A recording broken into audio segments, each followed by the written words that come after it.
Hello, happy Tuesday, and it is time for another top five. How are you doing tonight, Jason? Super busy. What was it? 4 days ago, I looked at a calendar and realized it was October, and I was like, "Oh my gosh, where does time go?" I know, right?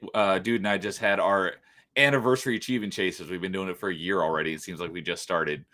Yeah, it's crazy. So, well, glad to see you here tonight, and we're able to find some time for another episode of Top Five, where we'll be ranking our favorite spooky games.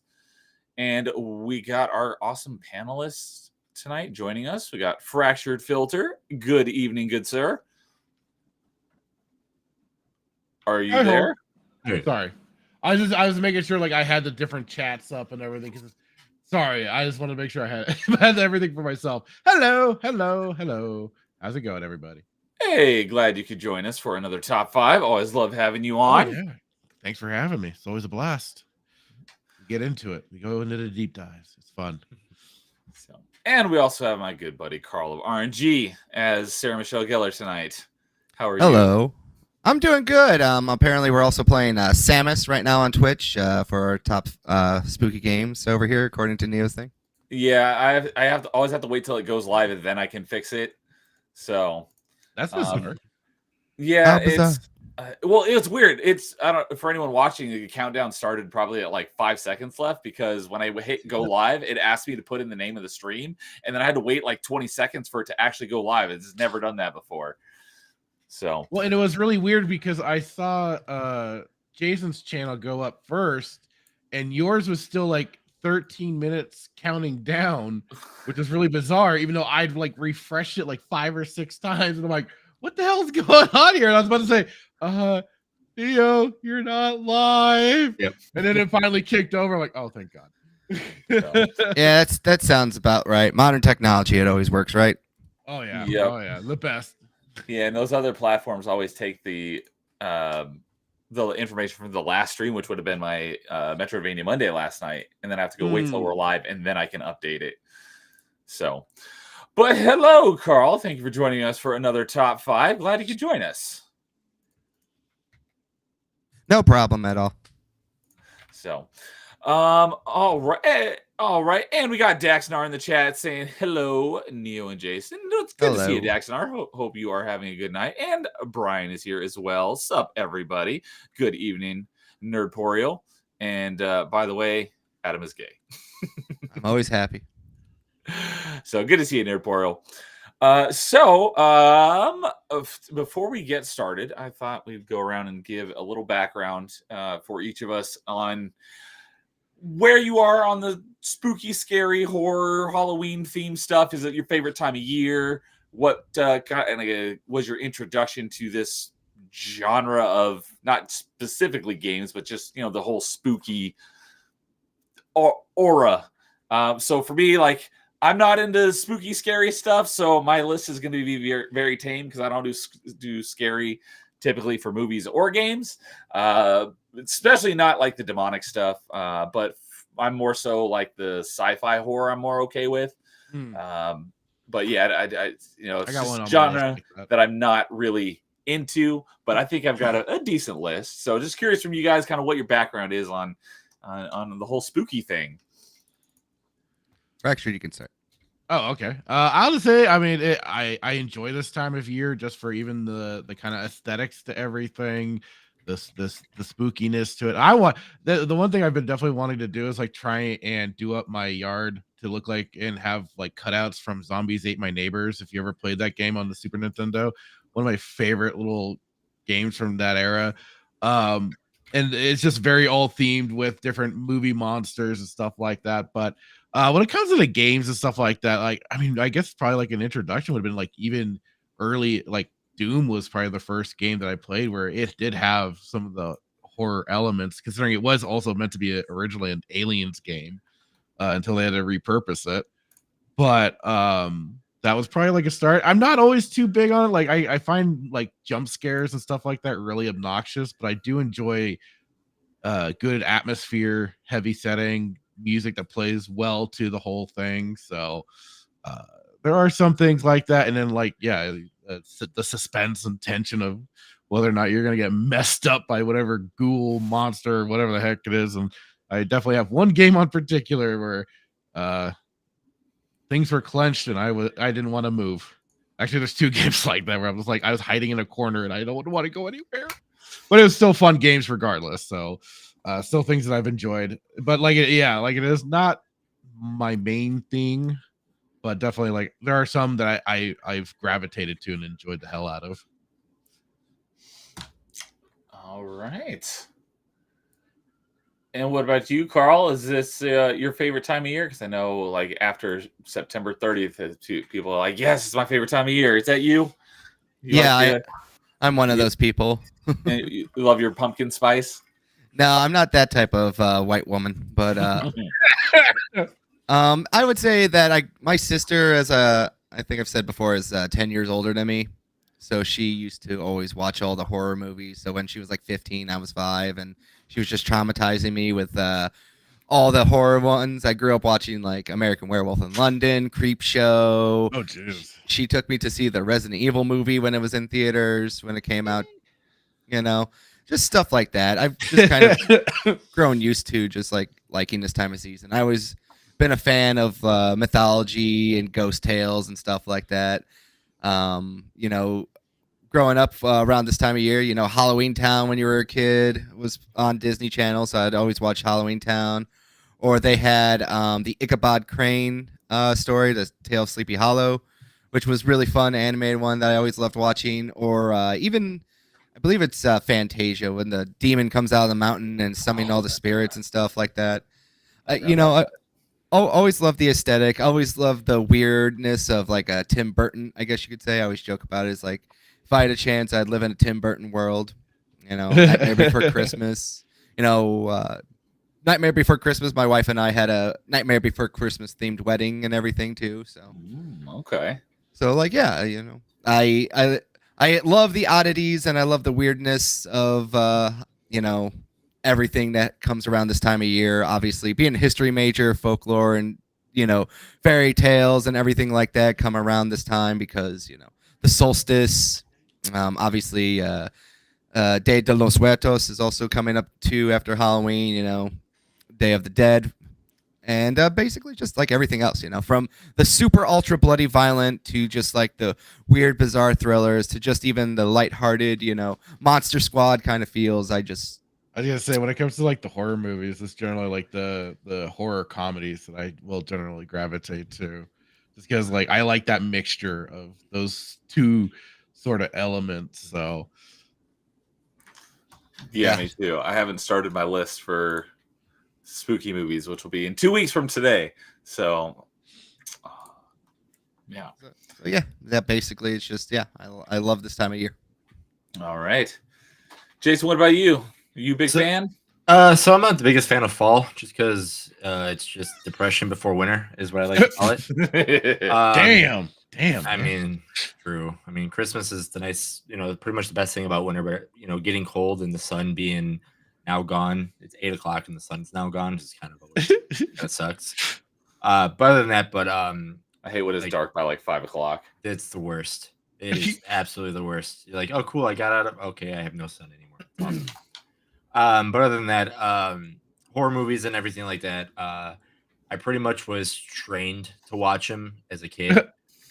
Not saying that I absolutely loved watching them, because there's times where I'm at a drive-in and I'm like, oh, I'm tired, I'm gonna go sleep instead of watch this one because I'm just a child and I'm watching these horror movies and everything like that. But my first one was Night of the Living Dead, which I think I said it on a podcast or whatever. But Night of the Living Dead and Abbott and Costello Meet Frankenstein were like my first two, and then after that it was pretty much just like Werewolf in London, all of those crazy, you name it, Friday the 13th, Halloween, all those, they were just dumped on my lap. You're like, okay, you graduated that quick, now watch all of these. So I'm like, you say train though. So are we talking like Clockwork Orange style? They peeled your eyes open and we're like making you watch this. Like, you will be accustomed to this one way or another. I'm not gonna say no, but I'm not gonna say yes. No, just because my family was like, they liked horror movies a lot of the time, so it was just there. So it's like, oh, we're writing movies. we're going to go see them. You're going to watch them, and if you don't want to watch it, You know, Too yeah, bad. pass out, go yeah, to exactly, sleep, yeah, yeah, whatever, yeah, if you're at a exactly, yeah, drive-in, yeah, it's yeah. So it's usually pretty fun. much one of those things. Is like you're trained to watch them, like just watch them, and then the biggest thing every time you watch them is like it's not real. It's just a movie. Like that was the biggest thing that's always says it's not real. But I don't care. I have an imagination. When the lights turn off, that's all I can see is Yeah. But anyway, but yeah. So I mean, not in a good way, in a bad way. But I mean, I enjoy them to this day. I go out of my way every once in a while if I see something that's interesting to watch. I'll do that. I'm more of the fan of the suspense. I'm not the biggest fan of like the jump scares because I mean anybody can say boo really really loud and you Yeah, can jump. I I mean, agree. in football, it's they try to get you off sides by screaming loud. I mean, that's just a jump scare. I mean, jump scares have their places, especially because I mean, if you're really tense and just like something's there and it makes you jump, that's it's fun because It can be done well, yeah. Yeah, It can be yeah. done well. just because it's trying to you get the tension cut there, but then the thing that you were scared of comes right afterwards, and it's the same thing. So I mean, jump scares have their place, but it just depends on where the tension's placed and everything. All right. We also have jumped on me. Kay is here saying respect for Buffy. What's up, Kay? Good to see you this evening. Thank you, Cabe. My wife And- appreciates the support. And Nerdpoil saying that he fell in love with the early Resident Evils. I'll have to talk to him about why 1, 2, and 4, not 3. But saying that Yeah, Buddy told him that Zelda is Resident Evil, or Resident Evil is Zelda with jump scares and limited resources. Huh. He didn't like 3 because it was a woman. Oh, okay. Well, wait. 2 had Claire, 1 had Jill. Yeah, but 50% is played as a man. Fair enough. That's true. Resident Evil 3 was pure Jill. But we did I not thought- get that jiggle sandwich. If we got the jiggle sandwich, we would have been keen. Jiggle sandwich or Jill sandwich? I always heard of this jiggle sandwich when in the Resident Evil 1, the original. It always sounded like jiggle sandwich. You, the master of unlocking. I have not heard of Jiggle sandwich before, but I've heard Jill sandwich plenty of Yeah. times, although I've never actually played the game. Is it like one of those things where you listen to a song and you hear something wrong of it? I And think you like stick with it forever. Yeah. like with Jimi Hendrix, like Purple Rain, people hear it, excuse me while I kiss this guy instead of excuse me. Kiss the sky. Yeah.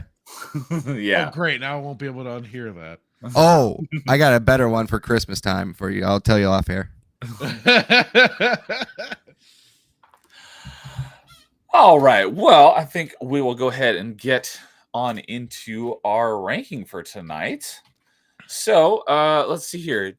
Jason, is it customary for you to go first? It usually is. So my 4 was pretty easy. I was telling them, before we started, number 5 was the hardest one for me, and just at the last moment, I kind of changed it. So my number 5, it's a game. I think it came out maybe 2 or 3 years ago, and the reason why I made my list is because it's one of the games. Actually, it's the only game on my list that you actually can play with people, like multiplayers. And if it's you're playing with your friends and it's still that scary, and you can still have to play it. And again, you have to play it the correct way. Like anybody can go in there, do the things, but if you like literally try to do each task and do everything, and you don't want to go back in, or you do not want to go back in for a friend to help them out, to me that's terrifying. So my number 5 is Phantasmophobia. Yeah, I thought that's what you were gonna say. Yeah. It's a simple game, but like if you literally be like, okay, I'm going in there, I'm going to do this, I'm going to figure out which one it is, I'm going to do all these kind of things, and you're playing with your friends, and the next you don't hear your friend or something like is happening. That's, to me, that's terrifying. And then again, there are the tension and everything like that. There are jump scares, but again, the tension of like what's haunting me, what's coming after me, is there something there? Now I still need to, take a picture of this, or I need to put a light here or anything like this, or hey, all come with me kind of thing. And next, the one friend, gets lost, or I don't know where I'm at kind of thing. And next, you're by yourself, and next he's the ghost or the specter or whatever thing's coming after you. To me, that's always been the most terrifying thing. And then you always get the fun thing after the mission's over. You're yelling at your friends like, why'd you leave me alone? You didn't have to leave me alone. Kind of thing like that. So that's why I put that as my number 5. Just because that to me is there's a lot of tension, and it's a lot of fun with friends. So I haven't played that game. I've barely ever even seen anything of it, but I know it's a popular one. What exactly is the basis of the game? Like, what is the goal?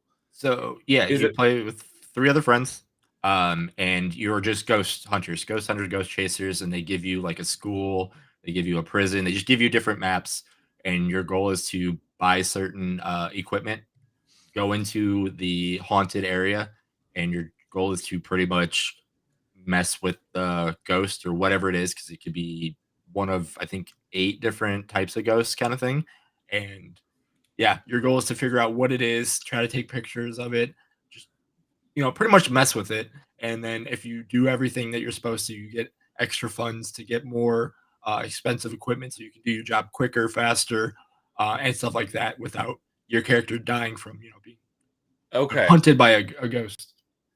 Okay, and it's there's no like player on the other side, right? It's not like one of those asynchronous No, multiplayer no. games like It's Dead it's by a Daylight. yeah, no, it's a CPU hunting you down pretty much Okay, in a way. okay, yeah. So it's co-op versus the AI. Yeah. Gotcha. Okay. Yeah, I've seen some funny clips of it, but I've never actually like really seen Mhm. how the game is played. I just know I've heard the name of that game a lot. So, Yeah, like I mean, when it first came out, it was a lot of fun. I mean, it is still fun just to jump in and just get terrified, but it is one of those that like you can play by yourself, but it's more fun when you and 3 other friends are acting like children because this visible thing's coming after you and you don't want to go inside, or your friend's in trouble and you're like, I'm not going in there for you. You're screwed. You went on your own, and he's How you know your screaming on true the friends? exactly, Find out who yeah. your true friends are. Yep. He's screaming on the radio inside the game and trying to figure out. And the next, he's screaming for help on the radio inside the game. And next, there's no sound anymore. Like, oh, he's dead. so it cuts their mic when they die. Yeah. I mean, you can cheat and play on Discord, but that's Yeah. not the way to do it. Yeah. You have to buy the radios, and you have to make sure that you're, inside of the certain, distance so you can, communicate and all that kind of stuff. This would be fun to just pretend you're like Zach Baggins on Ghost Adventures, just playing this. Yeah. It'd just be fun like that. Oh yeah. It's like I said, it's a blast. All right. Let's go in counterclockwise. So, Filter, what about you? What's your number 5? I was trying to think of which way I wanted to go about this. You know what? I think I'll kind of slightly ease into this a bit. I'm going to go with a game that is, in my opinion, a bit of a knockoff of my number 1 on here, but it's still good all the same. It sets up the horror. It sets up the suspense. Does kind of like a lot of horror games, kind of, at least action games especially, like lose that flair once you start getting more and more leveled up, but there's still some dangerous elements to it that I really like. And especially the setting where you are basically in a claustrophobic setting underwater and there's not a whole shitload you can do. And that is BioShock, the first one. Like I said, it really sets it up pretty nicely. They do a lot of good work with the shadows and with the atmosphere. And like I said, just knowing that you're kind of trapped underwater just adds that extra level of like, holy crap, what the hell would I do if any one of these tubes burst on me at any given time? But then, like I would say, like I said, like even though like you get pretty powered up in the game, those big daddies are still something you don't want to mess with. Just rushing into that sort of a fight. Like you can get good and knowing how to kill them and everything like that, but there's still just this, they are just this massive threat, and just the noises that they make as they're like just trudging down the halls. Yeah, you hear their that- heavy footsteps from far Yeah, away. the You're heavy like, "Oh, crap." footsteps, that like almost wail sound that emanates from them as they're making these noises. And then you piss them off, and then it just sounds like a pig screeching at you. And they just, big ton of diver suit just comes charging at you with a drill. And you're like, oh my god, no! But yeah, like I would just say that's kind of like a little nice ease into things a little bit for me. It definitely was a game like I enjoy playing the hell out of. It still kind of gets me a little bit, even though I know it pretty darn well at this point. But there's still like moments where like, oh crap, that got me. Just those little moments when you're just kind of walking that corner and you hear the splicers and everything. And I just loved like catching their conversations and then anytime they're hunting you down and stuff like that. So definitely one of the games that I do enjoy, and it's kind of that, I guess, an action horror sort of setup thing. Yeah. Never quite got me so terrified I'm hiding in a corner, not wanting to move, but like it definitely has that great factor. Like I said, just the setting is so cool too. The whole underwater city going on as you're trying to, go through all the elements and stuff like that. So hadn't quite been done that well that I can think of between then and before. So it was a real treat to play that sort of a game. The best thing about Bioshock 2 is like you were saying about the city. It's like it's a city underwater. Yeah, a but big you still giant feel, city. but you still feel so claustrophobic because Mhm. you're underwater. Yeah, So it has like a play that- on you. You're like, oh, I have this whole city to deal with, but why do I feel so like I have nowhere to go? yeah. You even though like you go wander into like some of the big areas, especially like when you've got these groves and stuff like that, like the garden area, but then like the bigger parts of the city that seem pretty expanded out, and you just kind of like, oh, cool, this is neat. And then you just kind of look up a little bit further, and you're like, that's a bunch of fucking water. Sorry, pardon me. But that is just a bunch of water above my head that could come crashing down on me at any moment should that thing burst, if that were in the game mechanics. Like there's just so much going on with it, and they really played with you in the beginning of the game, especially like when it's got like the plane that you were in comes crashing down through and bursts through a tube. Now sure, you can kind of just hang out and be like, hey, what's going on? But it gave you that, like, just those events happening automatically conditioned you to go, I have to keep moving, I have to keep moving, I have to keep moving. And they did it pretty darn well in my book. So yeah, that's where I'm starting for my number 5. All right, good pick. Yeah, definitely has the spooky ambiance for sure. So, yeah, you got like the mutated splicers running around with their like sickles, and then just the general the different bosses that you end up fighting, their own cadre of freaks, and just all these people twisted by the plasmids and stuff like that. Like it's just, it's very much when I get to my number 1, there's so much that as I think about it now too, I'm like, oh, that's where they got a lot of this. So, but I mean, it's still an enjoyable game in my book. It's still worth the checkout if you haven't.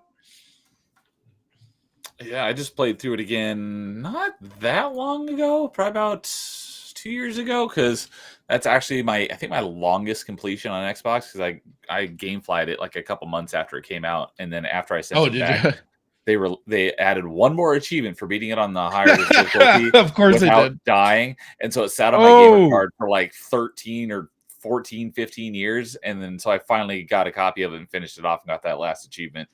Damn. That's something else. Like I couldn't do that. Even as much as I've played that game and gotten to know it, I'm like, dang, man. Oh wow, that was already almost 4 years ago. Because yeah, I started it November 5th, 2007, and I completed it December 6th, 2020. So 13 years. But yeah, nice. Good game. The while you're talking about that, it reminded me of something that we should have brought up on top 5 commercials on our last episode of Top 5.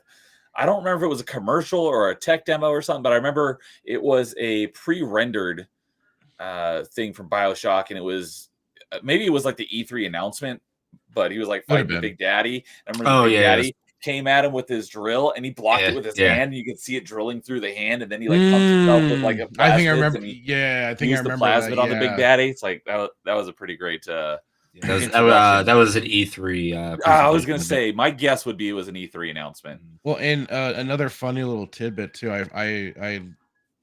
We were told this when I was working at EA for that short stint that I did, and I think they were getting ready for maybe Dead Space. I'm not sure, but they were one of the managers or something was talking to all of us QA guys. And they're like, yeah, Dead Space is gonna be was gonna be their kind of spiritual successor to System Shock until BioShock was announced and they've launched it and they're like, oh crap, all right, reform a little bit. And so they kind of changed things. I believe they changed some things up to make it a little more unique, which might have been, it's not my favorite game, but like I can understand why some people do gravitate to it because I see the System Shock elements in that game. But yeah, I just thought that was that tidbit always stuck with me when they were telling us. I was like, holy crud, that's kind of cool. Because when we had nothing but a bunch of downtime, I loaded up the demo that was available at the time for System or for BioShock. I was really digging it even then. I was like, man, I can't wait for the full game. And then it dropped. I was playing the hell out of it. All right, before we move on to Carl, we got a couple other friendly faces in chat. Snapple Rai is here saying hello, everyone. Good to see you, Snapple. Hope you're doing well tonight. He said he's only got a few minutes, but he's going to hang out for a bit. So glad you can hang out for a little bit. So, just to catch you up, Jason's number 5 was Phasmophobia, and Fractured was BioShock. And Insidious Bliss is here saying, yo, what's up, Bliss? Good to see you, buddy. Hope you're having a good night. So, all right, Carl, what is your number 5? My number 5 is a licensed game, and it is from the 360, and that is the Ghostbusters game. That was that. Okay, you know what? Like I was saying, I was going through my Steam list and I saw something that like sparked my brain. That was the game that I thought of. I was like, oh dang it, Ghostbusters. Yeah, that was a good one. It was that I would say is like the unofficial like third movie. That's what I've heard is the storyline. unofficial third Ghostbusters movie. Yeah, I would say it's for me it is the third Ghostbusters movie. Pretty much every character is in the game that you want. You're just living your Ghostbusters adventure. Obviously, Ghostbusters, I like 1 and 2. I even like the edgy 90s Ghostbusters cartoon that I watched growing up as well. I thought that was really good. The Extreme Ghostbusters? Yeah.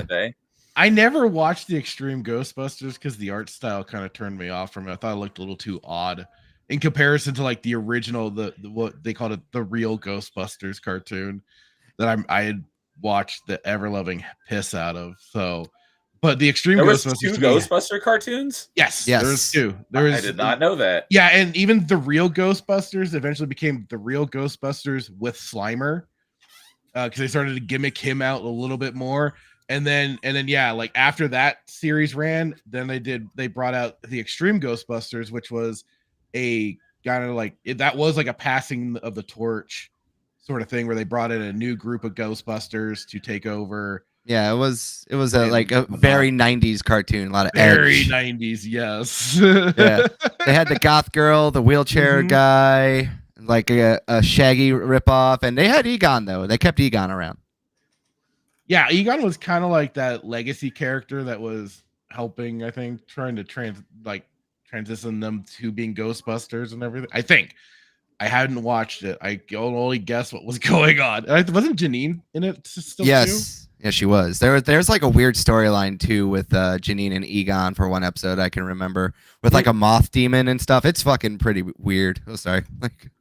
Okay. I just remember from the real Ghostbusters, the boogeyman ghost just freaked the hell out of me as a kid. That thing was just monstrous looking and just scary as heck. I'm trying to, because I know I watched a little bit of a Ghostbusters cartoon back in the 90s. I don't remember which one it was, but I'm looking it up right now. And the real Ghostbusters ran for like 7 seasons. Mm-hmm. And the Extreme Ghostbusters only ran for 1. Yeah. It was good. I'll have to watch it one of these. Alfonso Ribeiro was in it. That's Carlton. Mm-hmm. Mm-hmm. Yeah, I believe so. Something I'm like. Yeah, like so. Growing up over here in the Chicagoland area, Jason will know this. WCIU channel 2060U. Yeah, see, so they before it was channel 26, it was just channel 6 for a while, and they would run Captain Simian and the Space Monkeys, Extreme Ghostbusters, and the Men in Black cartoon as well. I watched a bunch of that. Same here. Yeah. And then super late on Saturday nights or Saturday nights and Sunday mornings. We had Svengoolie. Yep, Svengoolie as well. Can't forget his infamous Killdozer song. Come and get the Killdozer. It's a local thing. You wouldn't understand. I've never heard that one. Sounds great. Sounds great. Erwin. I think I remember watching the Space Monkeys one. Huh. But Sorry. anyway, by the by, so Ghostbusters, yeah, when I booted it up on the 360, obviously it starts off, I think 1992 is when it takes place in. And then you have that whole like opening scene where like just like everything goes crazy. And then the Ghostbusters music kicks in, obviously, and then it's just, a really well done video game.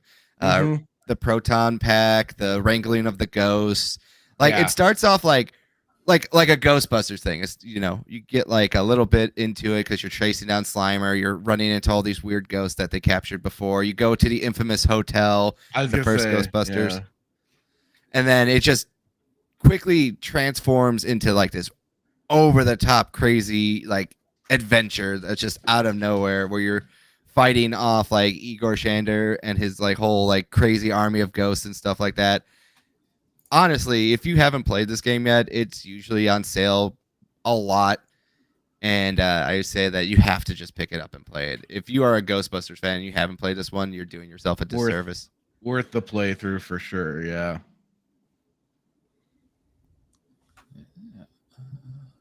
Yeah, unfortunately, it is backwards compatible. So at least on Xbox One, so that means it's still available on the store after the 360 store shut down, and it is full price at $15. But it does have 4 partly discontinued unattainable achievements if you care about that. Yeah, I think that's the online multiplayer side, unfortunately. They also have a remaster too. Yeah, there's the remaster out as well, and I think they removed those achievements. Oh, really? Because I think they removed the online, which the online side wasn't terribly bad, but like, yeah, they locked certain achievements behind that side of the game. Oh yeah, Ghostbusters the video game remastered, and it's a much shorter completion as well. I'm not huge on Ghostbusters, but can you play the whole? Oh no, never mind. I was gonna say, can you play the whole thing in co-op? Because that seems like it'd be a great co-op game. No, it unfortunately it's all single player. It is. At least on the remaster. No, I think the same for the original. It's the same for the original. Yeah, like I said, the online function was just mostly just that. It was entirely separate. You kind of just did matches, kind of like that Ghostbusters game now. That's what I was going to mention. That there was a Ghostbusters game from a year or two ago that like it got really popular. It was like a co-op game. It's one of those sort of game. It was kind of like that, and it was like more of like competing to how many ghosts you could capture and stuff like that. It wasn't. It would have been great if it was co-op, especially with this whole idea of like having a fresh character that you're being brought into the storyline with. I think they should have made it customizable, but regardless, like I think like that could have been fun having your friends go along in the story too. That could have been cool. Because the setting of the game, you are like the new guy on the Ghostbusters squad, right? Yeah. Mm-hmm. Okay, but that's not someone that you can create. That's predetermined by the developers. They created a character for that. Yes. Yeah, he's a very bland-looking white dude. Okay. He's just generic white guy number one. They don't even give you like a real name. No, and they all skirt around it too. Like it's kind of funny. They even make a line. Bill Murray's character is like, no names, Ray. No names. Yeah, you don't want to get too attached to this one. Yeah, exactly. They're basically like wanting to foreshadow your death at any minute, and it's pretty fun. You're just a jobber. That's all you're there for. Exactly. Your new recruit number one. That's all you are. The Ghostbusters equivalent of the red shirt. Exactly.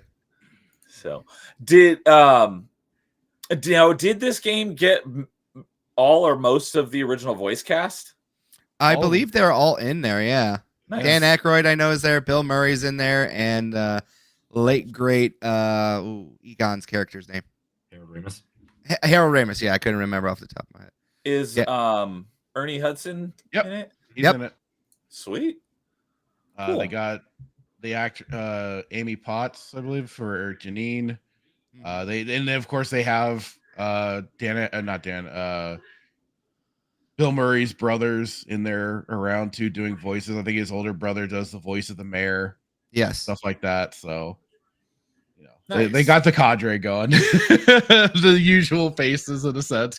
Yeah, because you never know with licensed games. Like, can they afford the original, cast like- or not? Yeah, that was something funny about this one. They went all in on it too. Like, I think somebody knew, like, this is our chance. We won't get to do a movie, but we can do a video game, I think and that's let's take advantage of it while we can. yeah. No, I 100%. It was before making everything again was such a whatever it was. It's like they didn't think they were going to be able to make another movie, especially at their age. So they were just like, Yeah. let's just make a game. People are playing games. We can tell a story that we want to tell. Get everybody all into it. Let's just do it. And that's why, again, it's technically the third movie, but not being the third movie. Yeah, because they do. I mean, like it's just them supplying their voices, and for the most part, they sound the same. I they ever think that's did. why they got Bill Murray to be involved with it. He's like, I don't have to act. I'm in. Yeah, I just supply my voice. Groovy, I'm there. Because everything says like Bill Murray was the only one holding everything back. Because Dan Aykroyd, he doesn't care. He'll talk to you about like anything, Yeah, And I think Harold Ramis, like not too long after that game came out, he passed away. So maybe he just was probably just trying to get it out, yeah, and I heard there was some beef between Harold Ramis and Bill Murray for a while. And that's what also halted up the production of the third movie. There's apparently a lot of drama surrounding them trying to get a third movie out for the Ghostbusters. It's like, guys, chill your shit. Come on. Can you just can't we all just get along? No, apparently we can't. It worked much easier for Bill Murray to be in a separate booth, probably doing his voice lines, and he could easily just check out at any time. Yeah. Because he's notorious for like, even on movie sets and stuff, for getting grumpy over time. And Harold Ramis knew this, and he filmed Groundhog Day in a particular order because he knew how he could count on Bill's anger getting towards the end of production. So you kind of briefly mentioned this, but I do want to point it out that, I'm looking at just some stuff about the game, and it was actually written by Dan Aykroyd and Harold Ramis, the video game. Yep. So that's pretty cool. Yeah, that's why it's like, oh, this is the chance to get a third something for Ghostbusters out. And they wrote it and got it out there. I mean, listen, it takes place in 92. You could tell that this was probably the original script for the third movie. No, they adapted the original true. script for the third movie into the video game. That would be it had to be, because obviously the Ghostbusters take place in mid 80s, late 80s. So the third one obviously would probably be in the 90s if they ever did it.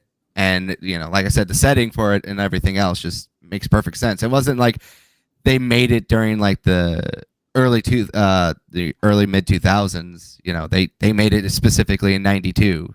Yeah. Yeah.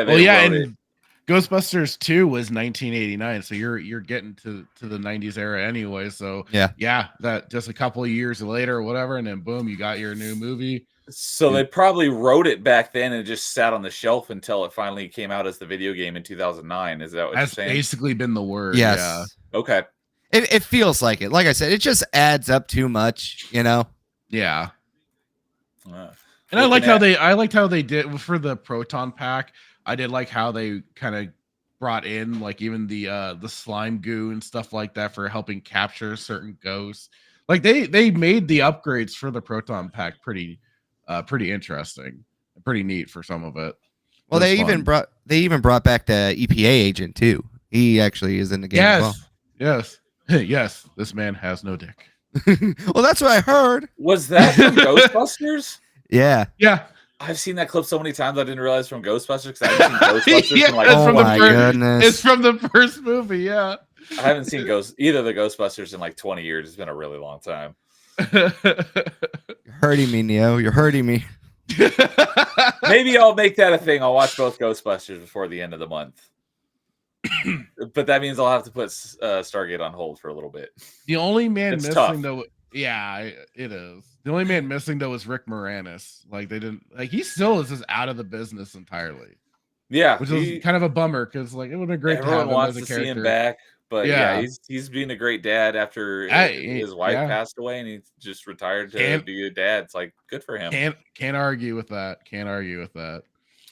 So, all right, Kay's got to bounce. So, see you later, Kay. Have a good evening. Have a good one, Kay. Later, Kay. But yeah, the Ghostbusters, the video game remastered, at least on Xbox, has been on sale for as low as $7.50 on the Xbox store. So, Oh, there you go. I could just send you my copy if you want. He's okay. debating it. He's debating it. I might take you up on that. We'll see. But yeah, if it's as good, maybe I'll do that. Watch like I said, I'm not starting anything new for a while, but maybe I'll when I do finally get around to playing, I'll watch the movies again, and then I'll go into the third game. Yeah, do the refresher course, get into it. It like for especially like for I remember as a kid, like when the real Ghostbusters cartoon was going on, they advertised I don't know if everybody remembers the toys that they had, like especially the proton pack for the kids that you could get. I remember wanting one of those so bad, and I loved it too because in that game, the kind of weird what is that theme called for the horror games that have like the player killer character and then all the other players are trying to survive it. I would like asymmetrical multiplayer. Asymmetrical, yeah.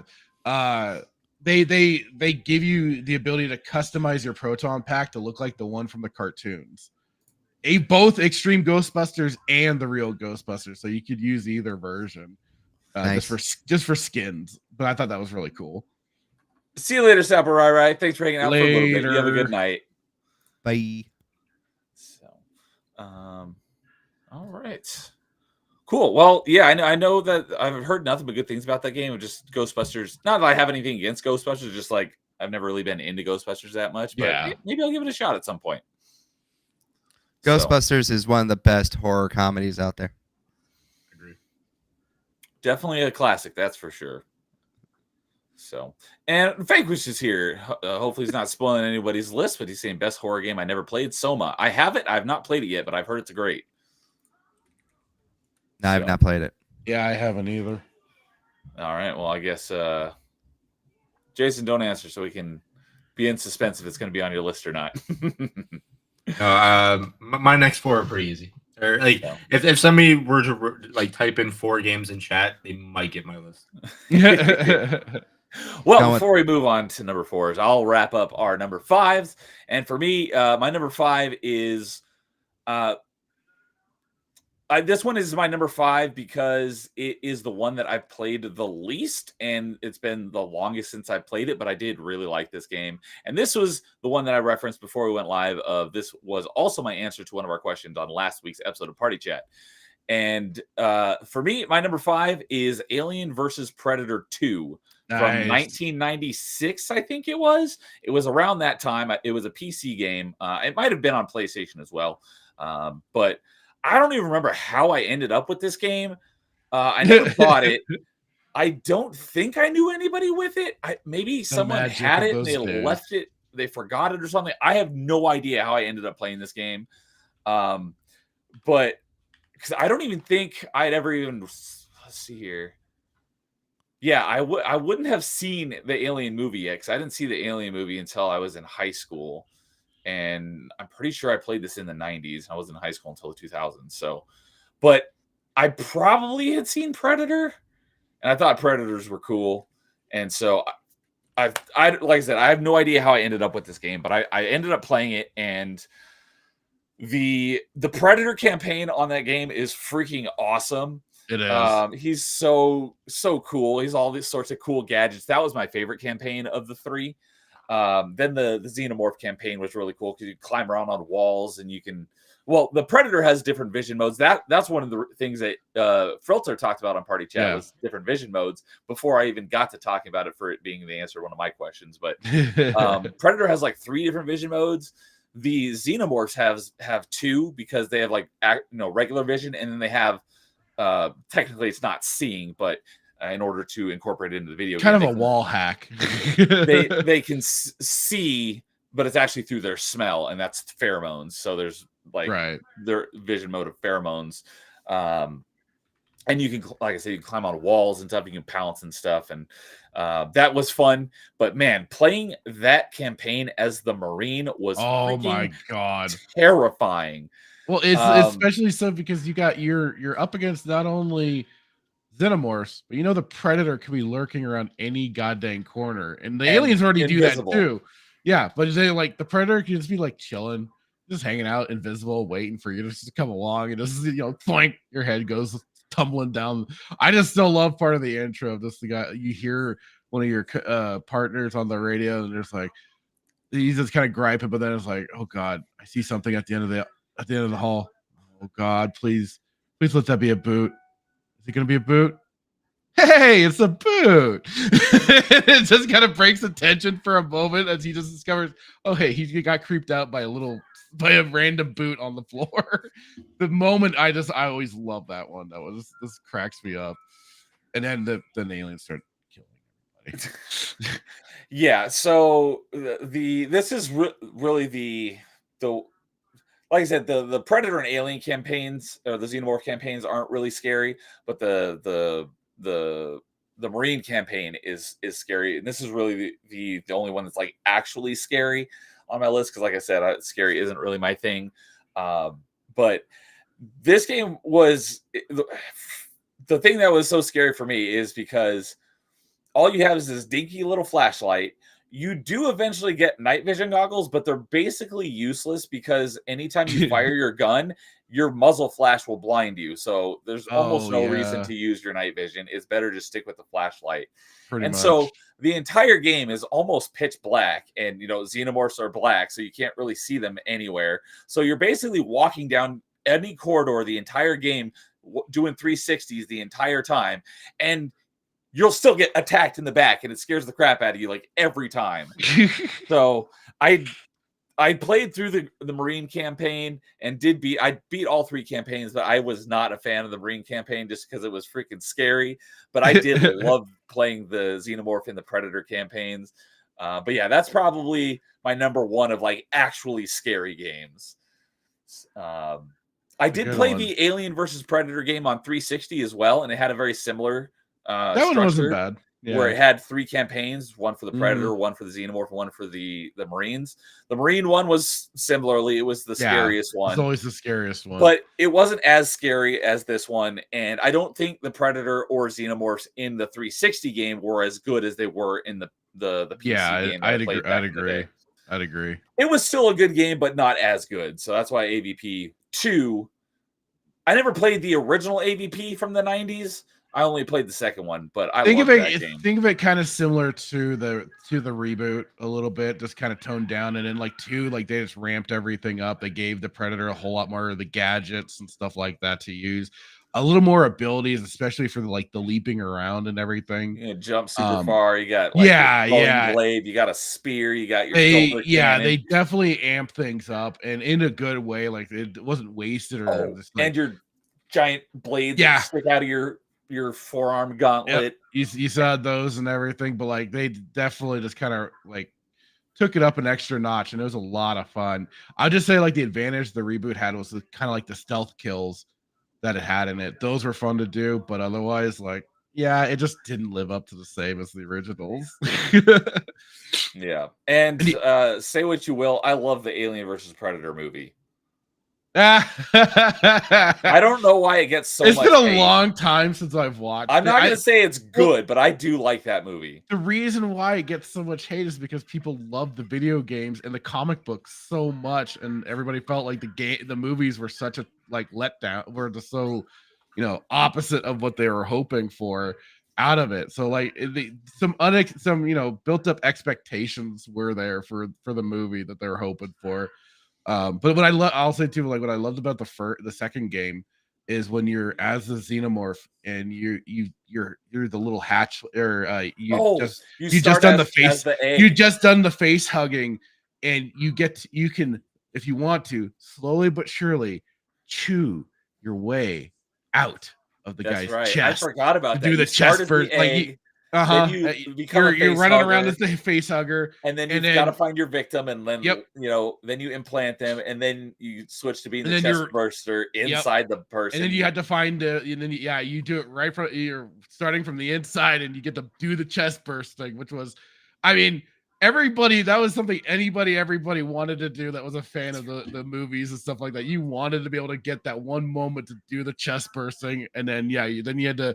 I mean, that was the cool thing was like you had to you then go through the whole life cycle of the xenomorph. yeah, you got to go through the whole life cycle because then as the chest burster, you had to find the safe spot that you could go to further gestate and grow into the proper xenomorph and then start having your fun. It was a great Yes. setup. That I forgot about that, but that was really good too. Yeah. And you just think about it too, it's like how horrifying is that to know like you had this little freaking creature inside your chest and you could just be the most malicious little turd there is. Just like you just go crunch, gotta give it a moment, crunch, give it a moment, crunch, and it's like Savor it. that's why, yeah, it's like there are like times where like we just want to kind of get really demented and savor it, but then there's like times like, you know what, I'd want nothing more than this little thing to just get it done with. So just burst through and get it, just go right for it. So yeah. But yeah, that was a great game. And yeah, just one last thing on the movie. I liked AVP. AVP 2 Requiem, that movie sucked. That one was terrible. And I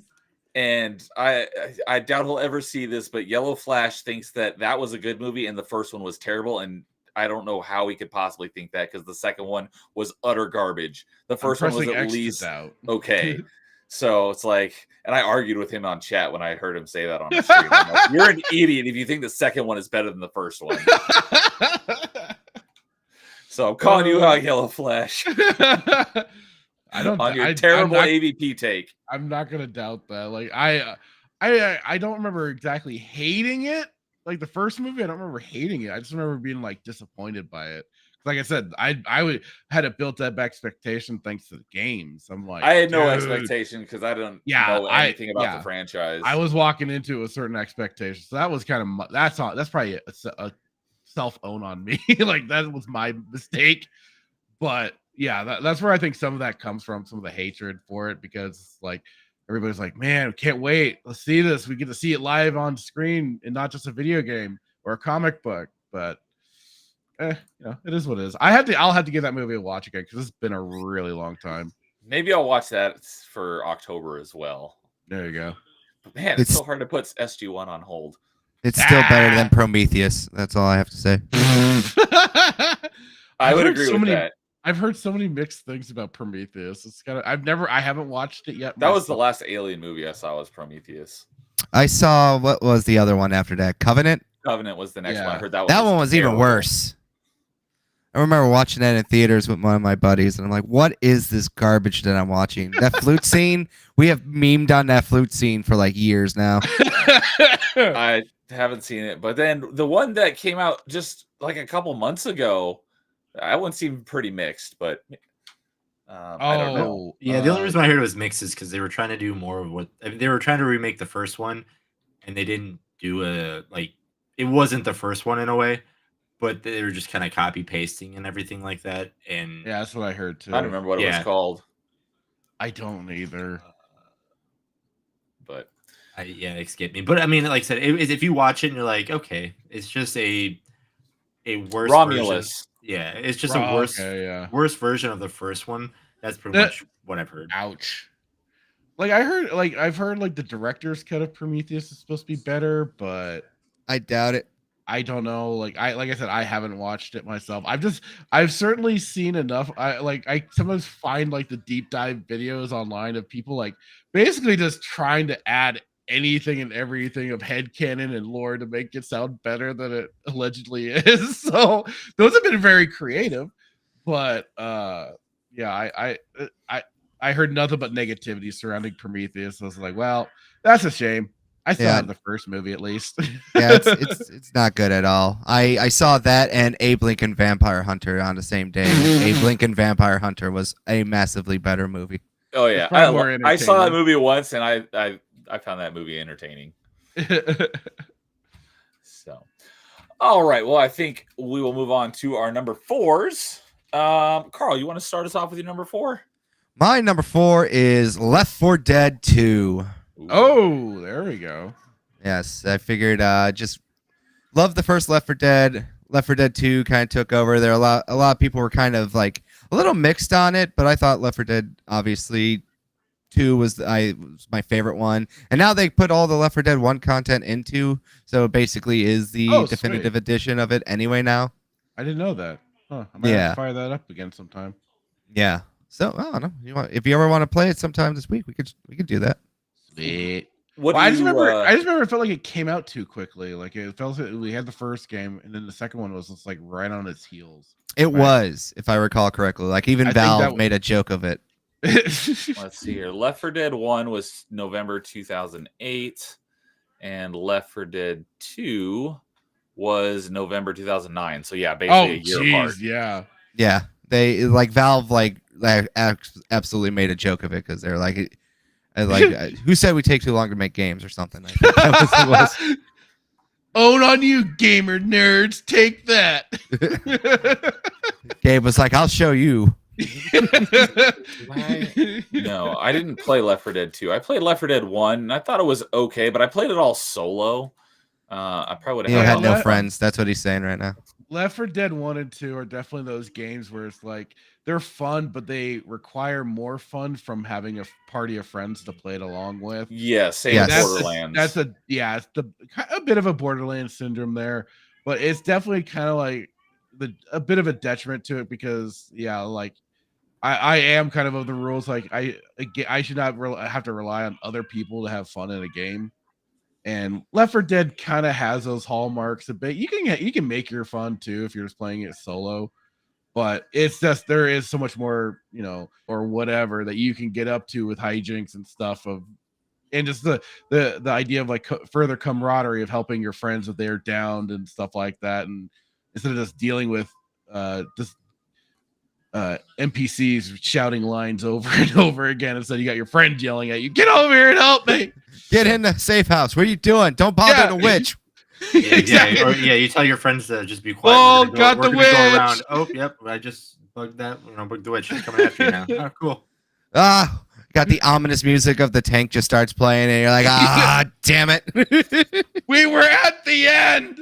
Yeah. The thing about Left 4 Dead, why it's so fun is like it has like the comedy element to it, obviously with like your friends, but it also has like really like minimal storytelling and just great world building because obviously every level starts off like as a movie poster, so it's like it gives you that vibe of like this is like a movie series right away.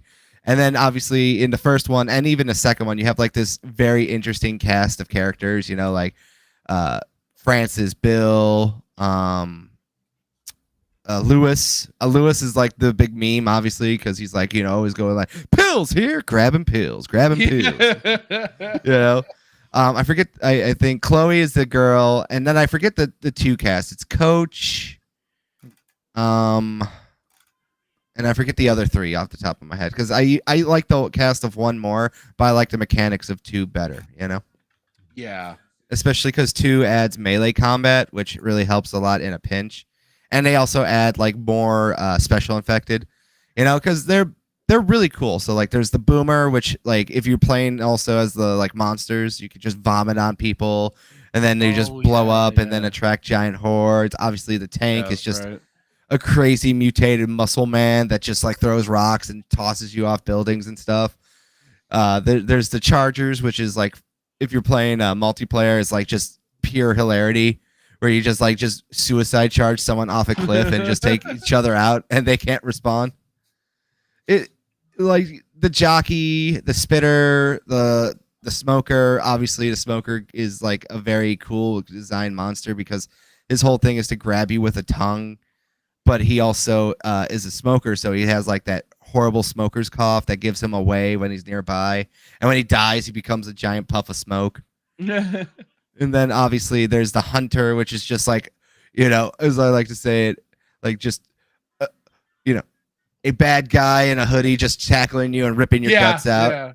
you know. And then you got the witch is just some girl crying, but like she just takes you out with one shot and everything. It's such like great suspense and world building on top of just like outside of like that power trip you get, because like you get the power trip of just mowing down like wave after wave of crazy zombies, but like the whole world building that goes into Left 4 Dead is just so fun. Like it is much better with friends, obviously, because it's built to be a multiplayer game first. But like you could still have like just like an intense like survival horror kind of game to it as well if you want and play solo.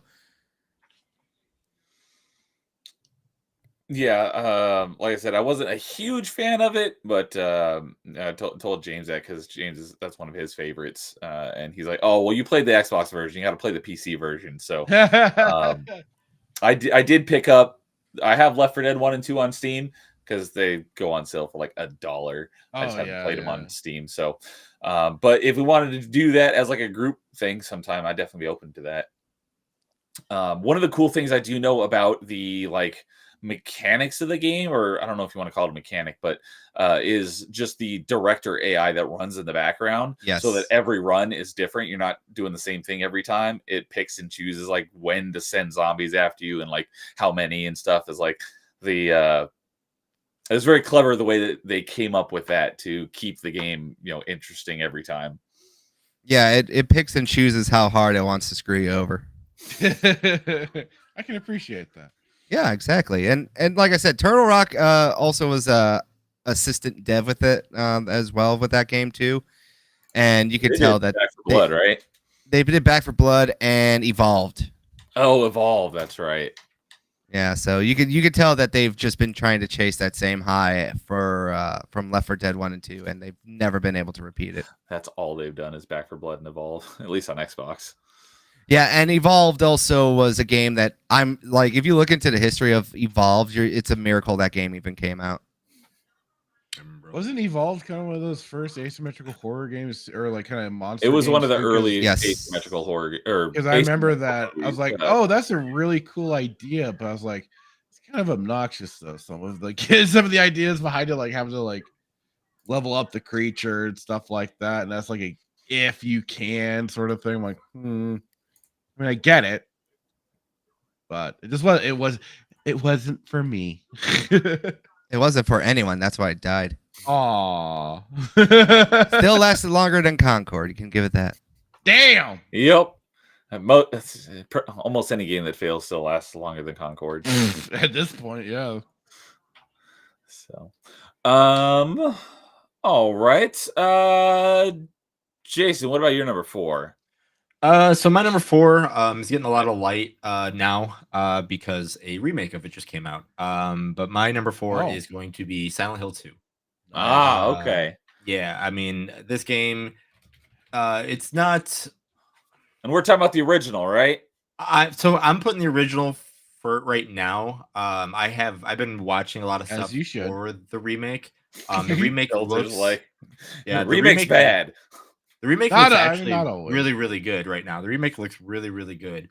But I have more playtime with the second one, so I can't put the remake right now over it just because I haven't played Haven't it played as it much. enough. Yeah, I haven't played enough. For what I've seen in the remake, some of the stuff that they do, I think it's pretty cool what they've done. I do like some of the little changes. It's not very much, but some of the things that you're like, okay, since I've played the original, like, and it's in the main character's mind a lot, or a lot of the stuff is in his mind and everything like that.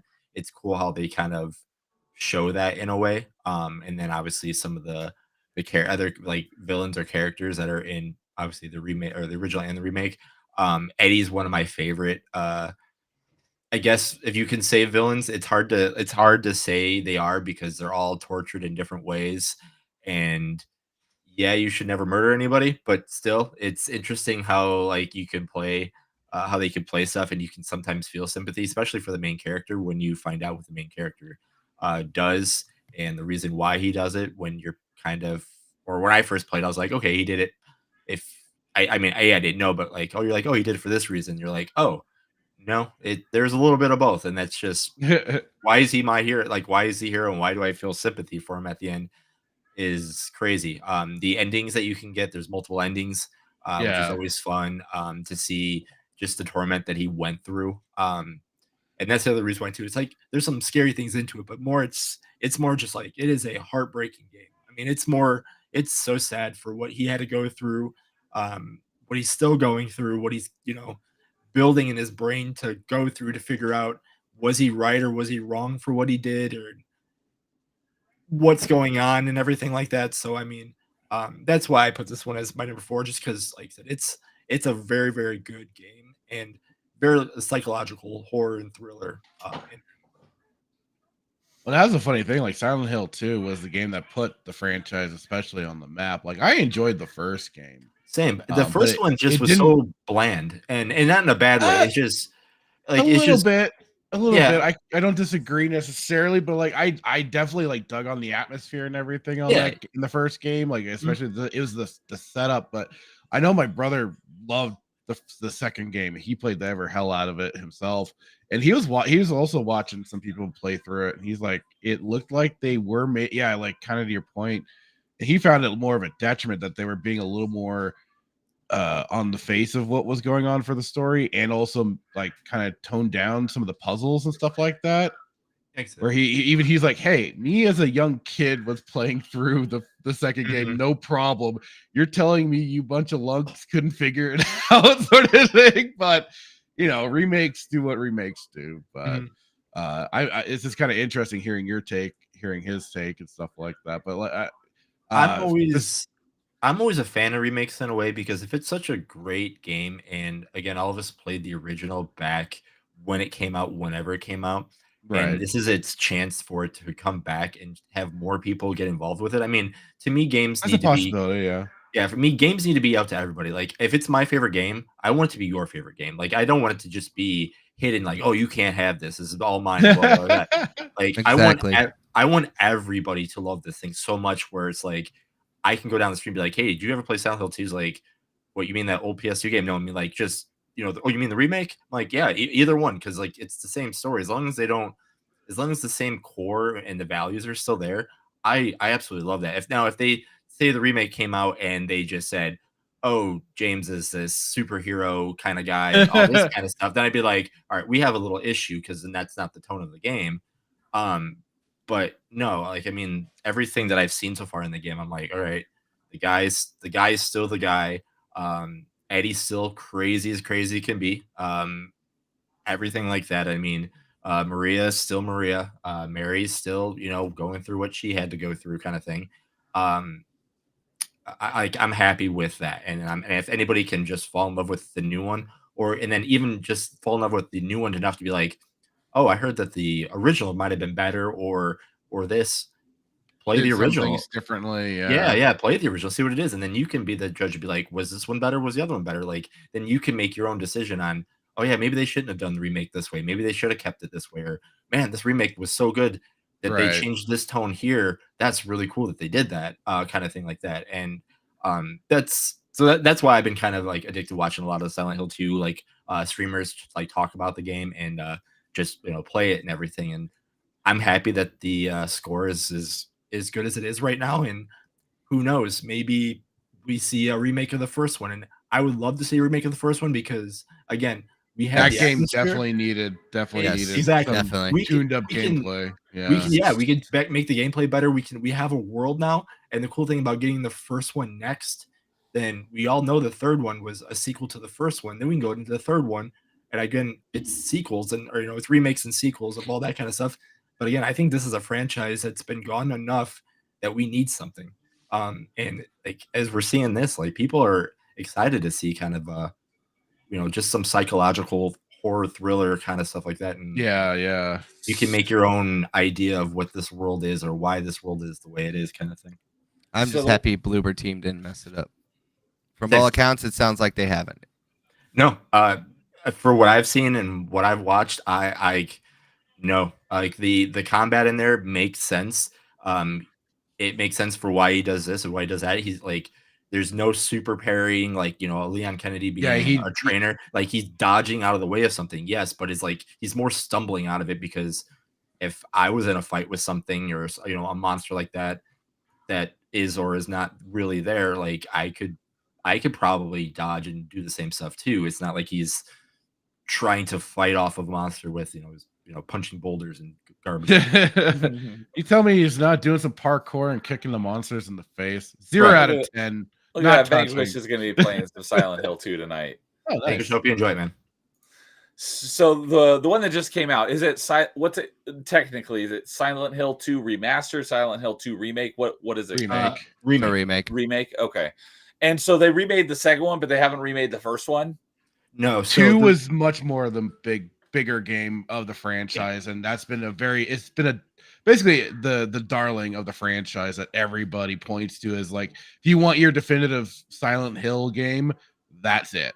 Yeah. Okay. And at the end of the day, Konami's still a business. They know, they're like, hey, what'll print money? Remaking Silent Hill 2. That's what'll print money. They're starting with Snake Eater as the first Metal Gear remake, right? too. Because that one's canonically the first one, right? Or Yeah. Yes, But it's technically the third chronologically. Yeah, chronologically is what I meant. first. Yeah, and again, like the second ending, the game for the ending for the second one is just like, if you've never played it, I don't want to spoil it, but it tugs at you, and then you can kind of start figuring stuff out during the game. You're like, oh, that makes sense. Silent Hill way too much. That little Silent Steven Hill- Eno is a real heart tugger. Silent Hill 2 was so big it got an Xbox version, right? I believe it did. No, it did. I have it. Yeah, I believe it. I'm looking at mine too. I was like, I see my PlayStation one. They also say that the Xbox version actually is the definitive version. They added a couple more things to that one. That I didn't know. possible. Was it an original Xbox game? Yes. Okay. Yeah, because it's weird, because if you had the Xbox, you got Silent Hill 2 and 4, but you didn't get 1 or 3. One thing I do know about, I don't know if this was Silent Hill 1 or 2, but I know about the development of the game is the atmosphere of, like, it being like super foggy was due to a limitation of the hardware, and it just became like, But it works so goddamn. Yeah. That was the first one. That was on the PlayStation. That was Okay. the main reason. In my opinion, it works so well. Oh, yeah. Because it really gave you that spooky, creepy atmosphere to this weird, deserted town that you are just kind of walking around through, maybe stumbling across a person or two and whatnot, and you got crazy like creatures coming out with your radio that gives you a bit of a heads up. But that's one of my favorite things is when your radio starts, stuff starts static, and you're like, "What's going on?" And then oh shoot, that's just because of an enemy. And then and sometimes you can be prepared, and sometimes that thing just sneaks up on you and bites you in the keister. But I mean, like, that's kind of the thing. Like, you think about it too, like, devs of those days were finding creative ways around the limitations of the hardware, and we're doing and like things like that works freaking perfectly. It's like, and I don't see necessarily like why you have to change that. I don't know if it's true, like a little bit like they kind of lifted kind of the fog of war basically from the remake, which I heard, but that adds so much to the whole setting. Yeah, I heard that's what I heard. Like a few years ago, like like I said, I don't know almost anything about Silent Hill games. So was there a remake or a remaster of one of the earlier games? Yeah, like 2 and 3. Yeah. Okay, that's probably what it was, because I heard that there was like a remaster, or maybe they were working on it, and because the hardware was so much more powerful, they didn't have to do the fog, and it just like ruined the atmosphere of the game. I hear this one's really foggy. This one has it's like I said, the one that just came out today. It just came out today. It just came out today. Okay. So, all right. Well, I think I'll go next, and we'll let Filter finish off our number 4s. So originally, I put the third game in this franchise on this list, but right before we went live, I just switched it to this whole franchise in general. But it was one that we were someone mentioned before we went live. That's the Arkham games. Originally, I put Arkham Knight, but when we were talking about it, like how spooky like Arkham Asylum is, I'm like, yeah, they can all be pretty spooky. So I'll just say the whole Arkham franchise. Because probably the scariest though of all of them would be the first one. Yeah. With Scarecrow and the whole making Killer Croc. well, but yeah, there's the Killer Croc part too, but like Scarecrow, not only the like dream sequence fight, but like when he makes you think like your game crashed or whatever. Yeah, kind Um, of takes you back to the if you played Metal Gear Solid 1, takes you back to the old Psycho Mantis days. Of like, what happened? And it's like, oh wait, you're messing with me. Touche, Scarecrow. And yeah, the whole Killer Croc, because he's underwater the whole time, and you're just like Yeah. waiting for him to pop out at you at any second.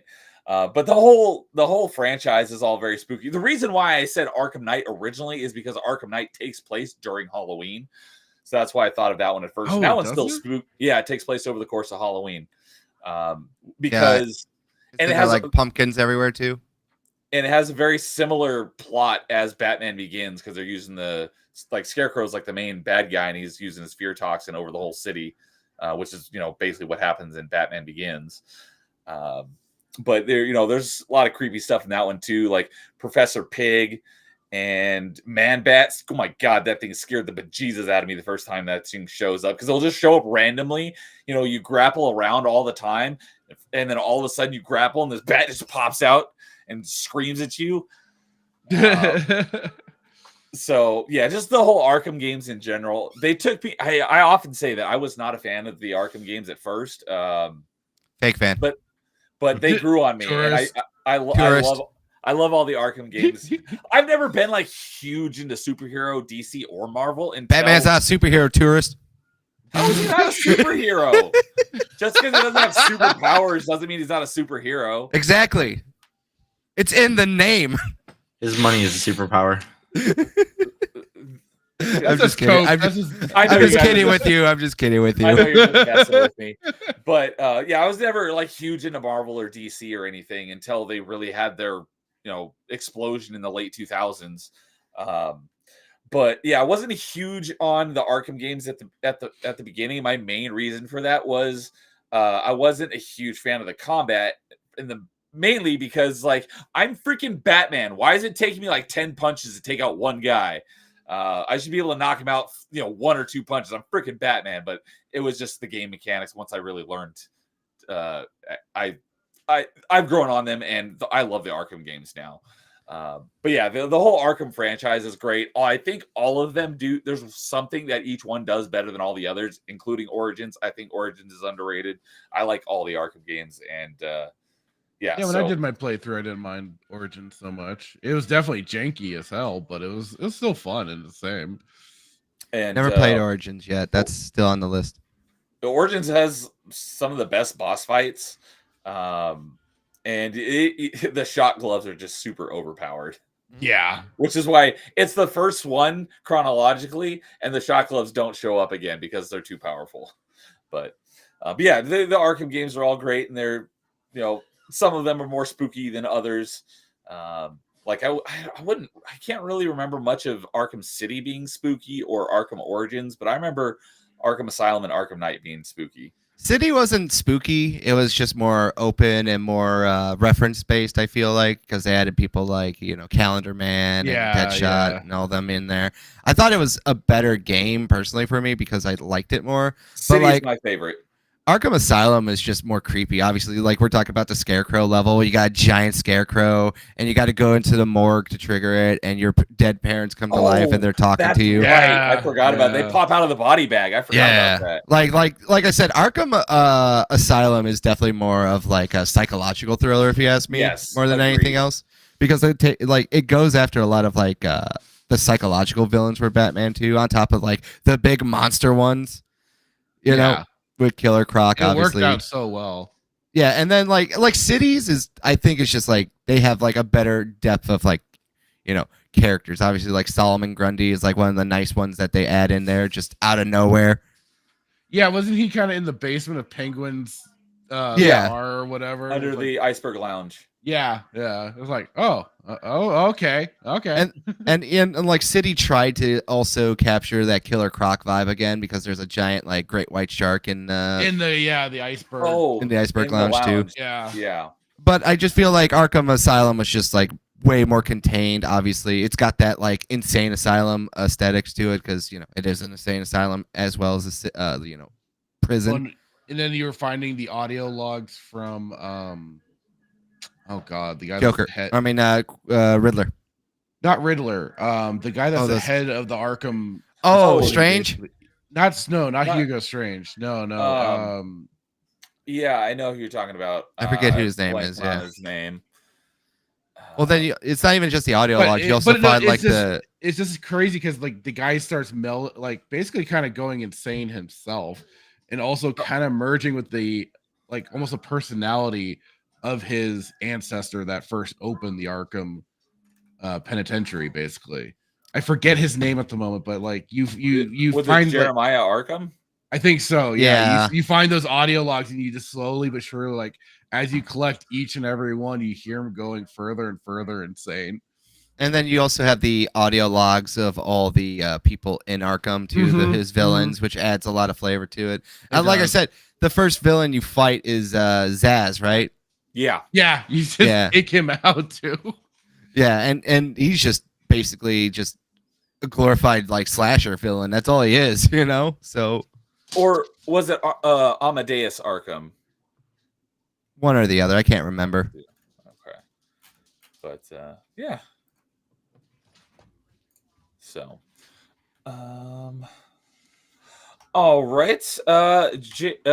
Filter, you want to finish this off with your number 4? Sure thing. My number 4 is a licensed game. Definitely, they did an awesome job, I think, of recreating basically the old scenery and setting up the atmosphere. To me is a big key factor, but and then making a creature terrifying once again, which would be Alien Isolation. I was very surprised by the game myself, and I was hearing a lot of it, how freaky it was, and I know the one downside is like once you get the flamethrower, it's kind of game over, because it definitely adds like this uber defense for yourself a little bit. But I mean, I just thought most of all, like they really did an excellent job also with like some of the sound design, because like I did a stream of it and it was fun watching Melee James freak out while he was trying to play it. Yeah, He not that kept long like ago. delaying the inevitable.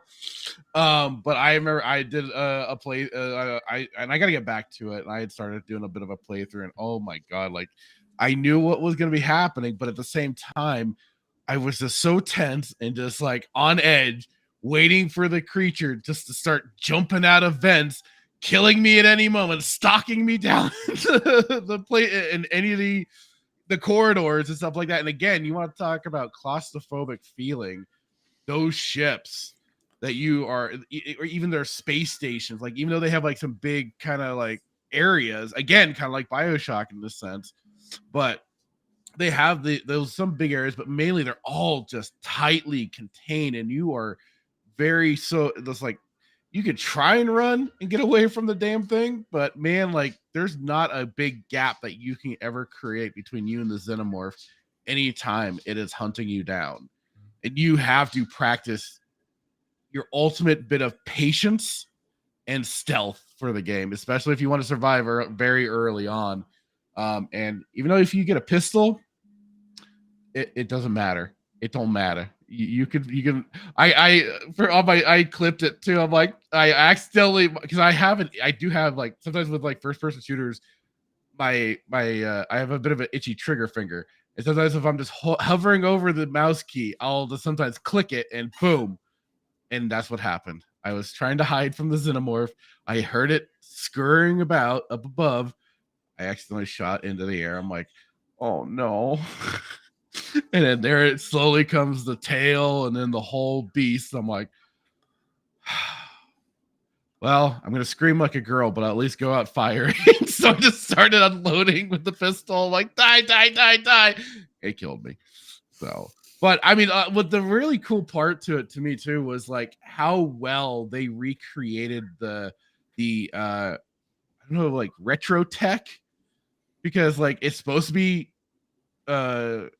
future tech, but like there's still so many like older antiquated stuff like built into everything, like all the main like the old TV screens and stuff like that. They're still using like tape and everything for a lot of different things. So it's kind of like that cool mix of what they set up in Alien and Aliens, but mainly, of course, in Alien. But the future was supposed to be like all CRT monitors, but Yeah, thank you. CR. I was trying to look. I was like, wait, what was the acronym for it? CRT. Alien and RoboCop are like the same way. yeah, yep. And Fallout. Yeah. Well, yeah. Fallout that's an Like interesting retro one too. futuristic. Mm-hmm. So yeah, I would say Alien Isolation hits my number 4. Definitely a game I got to get back to. Very freaking a good use of the IP. Last I could think of too. Like it's like, oh wow, you guys resurrected it, and we kind of cleansed the palate for people that may have gone in on Colonial Marines. Yeah, which I heard was yeah. Yep. But yeah, like, and I've heard recently, allegedly, there's gonna be an Alien Isolation 2 that just got announced yesterday. Yeah, that could be good news, could be bad news, because like some games are just a lightning in a bottle, and you can try and recreate that moment, but you can't always recapture that same feeling. I've got another game like that on my list, but this one in particular might have been it, because it's like you kind of had this, you had a great opportunity. You got to resurrect a cinematic universe in a video game, and even it was a prequel to Aliens, if I recall correctly, because it's supposed to be Ripley's daughter that you're playing as. So after she goes missing and her daughter's grown up and now is taking jobs and stuff like that, so kind of that filler in between.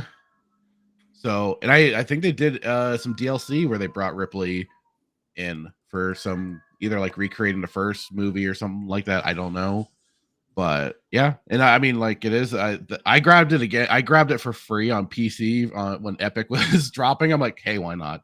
You guys are giving it for free, sure. But I wouldn't mind having it for Steam to get like the achievements and stuff like that at some point. But definitely, like I said, fun game. God, the tension is there, and anytime you know that Xenomorph is just crawling through those if like normally I'm a guy that's more than happy to start crawling through some vents to get away from enemies. That's the one time you don't want to be in that in that situation, because next thing you know, that thing's right there face to face with you.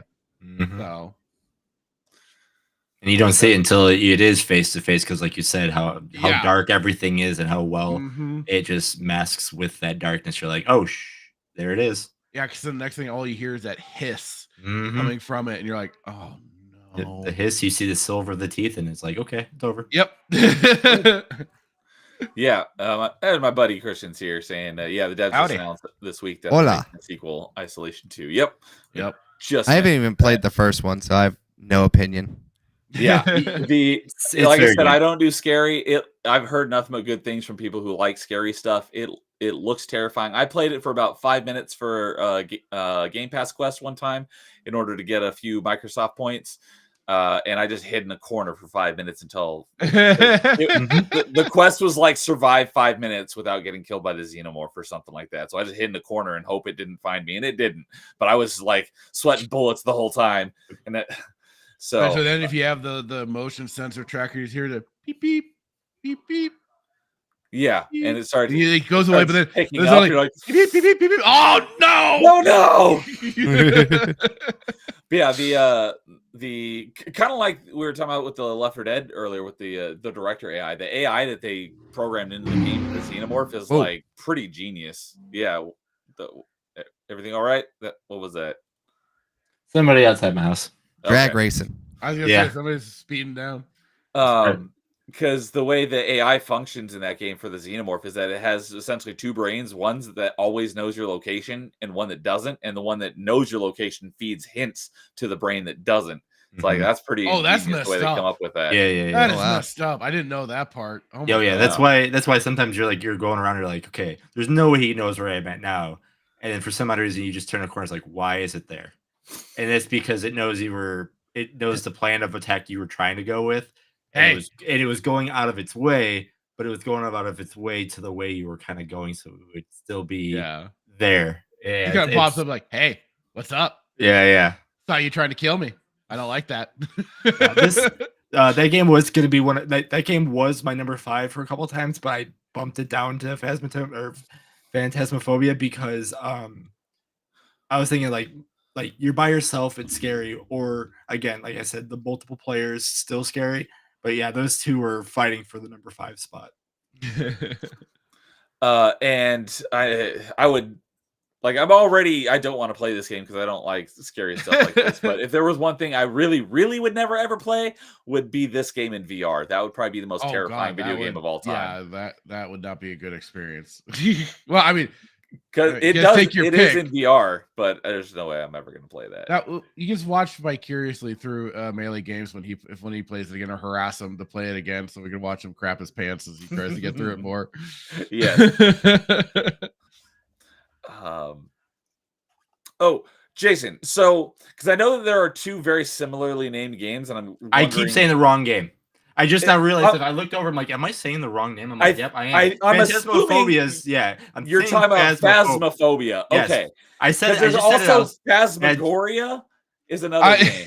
No, I think there is a game called Phantasmophobia too, isn't there? There's two very similarly. There's named one. Yeah. I said that. I was like, wait, I just said the wrong game. And I'm looking over. I did. I'm saying Phasmophobia. Phasmophobia. That's what I thought you were talking about. Not the point and click crazy other horror game that's still messed up too. I just realized I said that. I was like, wait, I said the wrong name, didn't I? Let's see here. I'm trying to see if I can find it, and not off the top of my head, but okay. I figured you were talking about Phasmophobia. I am. I just realized I said, I'm like, wait a second. I just said the point and click game, didn't I? So, all right. Last call on Alien Isolation. Just hey, if you're wanting to get the bejesus scared out of you, play it.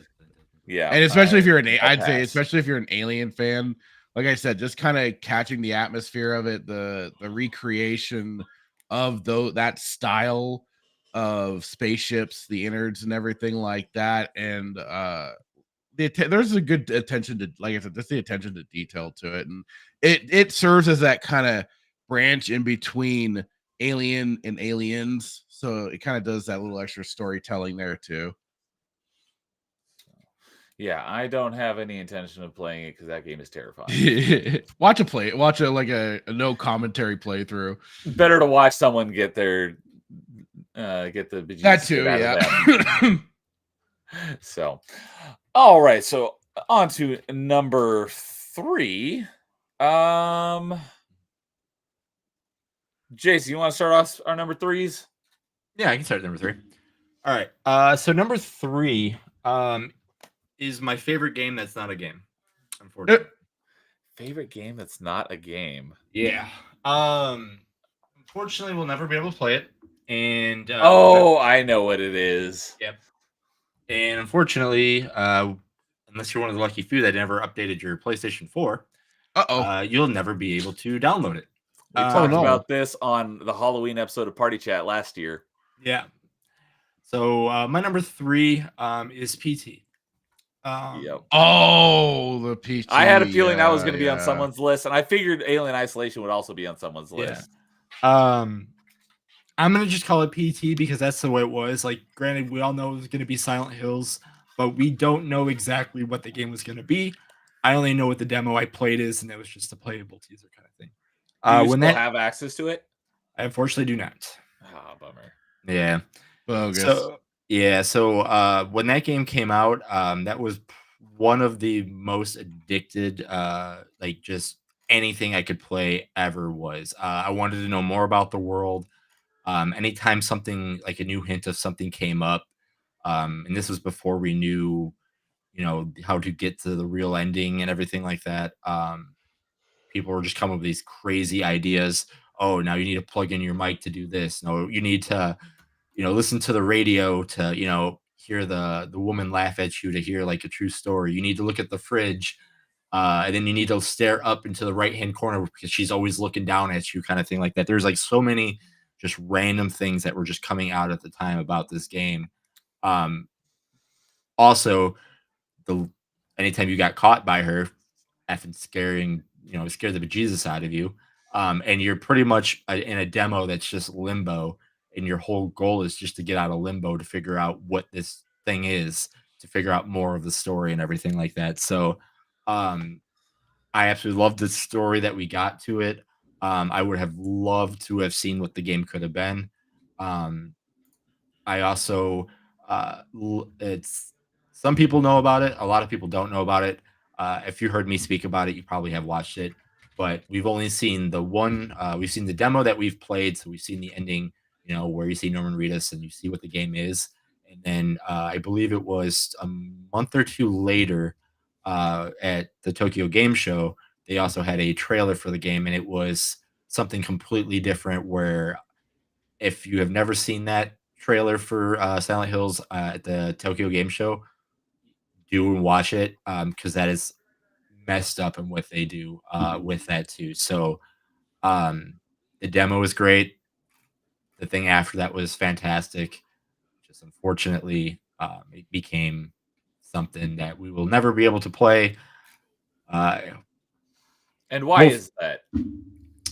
Well, because Konami became the bad Konami that we knew and got rid of everything. And yeah, I mean, hopefully Konami, like I said, that's why with Silent Hill 2 remake and everything like coming out, maybe the good Konami's coming back and realizing, hey, we have franchises that are actually pretty good. We should let people do their thing. Yeah, and Suikoden. Yeah. Yeah. Yeah, that's coming out too, right? Suikoden 1 and 2, yeah. Then Yeah. they also did the collections of all the Castlevania games recently too. Yeah. And yeah, because they had a terrible follow with Kojima, that's how we got Death Stranding. So Konami is still bad Konami, in my opinion. Yeah. But yeah, so I mean, if you ever had a chance to play it, it was a great. I mean, it was the perfect way to get somebody interested in what this game could have been, what it was trying to do, scare the crap out of you, made you in this world because again, it was first person. Also, I mean, I know it didn't give them ideas because games take forever to make, but also Resident Evil 7 kind of picked up the ball where that kind of went in a different way, but still, it was kind of nice that we still kind of got something like that. But yeah, no, nothing to me could have been more frightening than PT when that demo first came out and how to solve all the random little puzzles to find that little baby in the sink and realizing what his name is so you can get out of limbo and all that stuff. I'm sensing a theme from Kojimbo. Well, the thing that is going to be interesting too is we don't know, or I forgot what the name of the game is because he announced it, but Kojima and Del Toro? No, Oh. not Keegan, Michael Key. Jordan Peele. Jordan Peele and Kojima are working on a horror game. So that's gonna be that could be interesting as well. Overdose, I think, is what it's called. That's what it was. Okay. I Something can like remember. that. I knew there was a.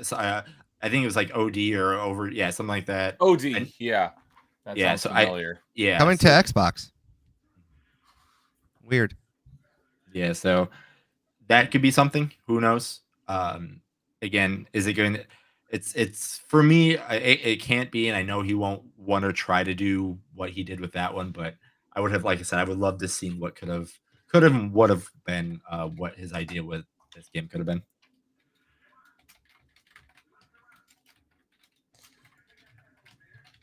So I'm trying to pull it up right now because it's so essentially what I was going with that was because they made it like not backwards compatible and they took it off the store, so the only way you can get it is if you can't even re-download it if you previously owned it, so the only way you can get it is if you have a PS4 that still has it on it.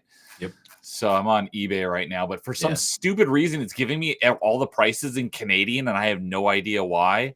And I'm trying to figure out how the heck to change. I've never ever selected Canada as my location, so I'm trying to figure out why the heck it's giving me prices in Canadian and how to fix it. So I'll just give you. I don't know what these convert to, but I'm looking at PS4s with PT on them, and they're all like over $1,000 on eBay. So, yeah. All right. That was Jason with PT. Carl, what's your number 3? My number 3 is good old Dino Crisis for the PS1. Oh, nice. Yeah. I honestly, when I think of games that like scare me, I think of when I was a little kid where I was actually still afraid of these horror movies. I've been kind of vastly desensitized to these horror movies as I've gotten older, to the point where I laugh at like even the most gory stuff now. So I think back to just playing Dino Crisis. The first time you see a Velociraptor and he's like biting your arm, and you get that crazy feeling to it. The Tyrannosaurus Rex that comes in and just bursts through the window to eat the scientist. I don't think zombies are as scary. Like I was scared of the original Resident Evil 2, but it was more so like that like jump scare of like the crows bursting in and like starting to peck you and breaking the glass. That part scared me. But I don't know. Just thinking about like dinosaurs. And it's like, how am I supposed to fight a dinosaur? You know? Yeah. Like, I mean, it's like more of an unknown. Yeah. You know, like zombies, you just go like, oh, they're kind of stupid. You know, I can kind of live with them. But I was like, it's a Velociraptor. This thing is like taller than my little girl character, my little woman here. And he's just going to like mess me up in every way, shape, and form. It's like, and then I got the tank controls and everything. And I guess it's always it's one of these games that I want a remake for. Like, I figure, like, I know a lot of people like have different opinions on the Resident Evil games. I think they're all great, the remakes. And after playing so many different Capcom games like Exoprimal, Monster Hunter, and even Resident Evil, I'm just like, I just want this. I just want that scary, really dark, over the top, you know, game that is Dino Crisis, because I feel like it's going to be even better. I feel like it'll be even scarier nowadays too. And the reason why I keep like going back to like this Dino Crisis tangent is because I legit was like afraid everywhere I was going in Dino Crisis, because I'm like, what's going to pop out? What's going to kill me? Do I have enough ammo to fight this stuff? You know. Another thing too is like when I think of Dino Crisis, I also think of like it was the more like serious Resident Evil. Like Resident Evil, like when you play like 1 or 2 or something like that, there's like weird voice acting and stuff like that. It doesn't seem to always take itself seriously. But Dino Crisis 1, like from what I can remember, I never had like a laugh moment. It was like, it just felt like, yeah, guys, this is some serious stuff that we got to get through here, you know? Some of the stuff Regina says is there's some like tone that you're like, all right, that was pretty funny. I mean, I get what you mean, but the tone, like there's sometimes you're like, I would not be sounding like this if I had these monster or these dinosaurs coming after me like this. But yeah. I get what you mean. Filter, do you have anything to say about this? I mean, it's been so I've been meaning to keep firing it back up and to do a playthrough, because I remember loving it back in the day. Again, I got through some of it, but not as much as like my brother loved that series as well, and I watched him play some of it. I mean, it was kind of like those days. It was kind of a Resident Evil clone, but with dinosaurs. But that was the appeal for me for sure, because I fucking love dinosaurs. Sorry, I love dinosaurs, and you bring dinosaurs in a fun way, and that was certainly a new and interesting, fun way of doing it, and at least for me, for the time.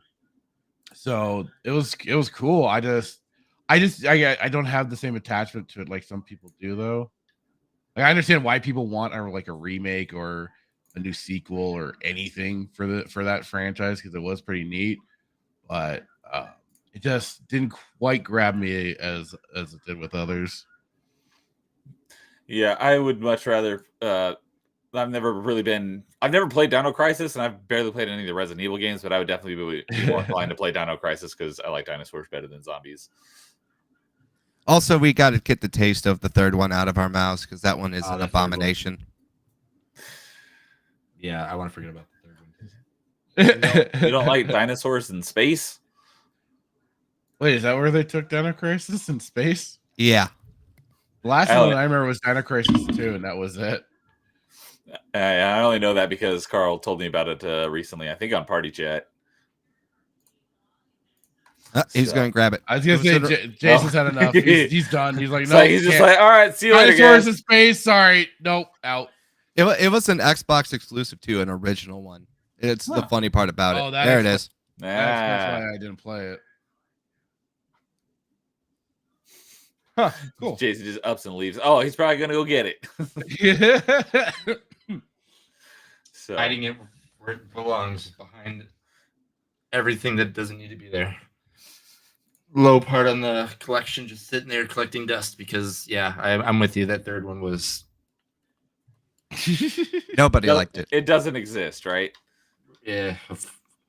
Yeah, I wish I can block the memory. Like, It's a Chinese knockoff. There. That's all you have to say. It's the Chinese three-headed knockoff. dragon meme. That's what it is, all right? Oh, or the same thing, but it's like the hand drawn horse. And the first two parts are really good, and the last part Yeah. looks like it was drawn by a second grader. Yeah, exactly. Good stuff. And yeah, I finally found it. The what we were talking about earlier, Jason. Phantasmagoria is that? Yeah, fun to yeah. play. I just thought, yeah. Which So- has some messed up game over endings, like movies or whatever. that game. Oh, I thought this was a recent game. This game came out in '95. There's some mess. There's if you watch some of the game overs like scenes on that game, it is messed up what they do to that girl.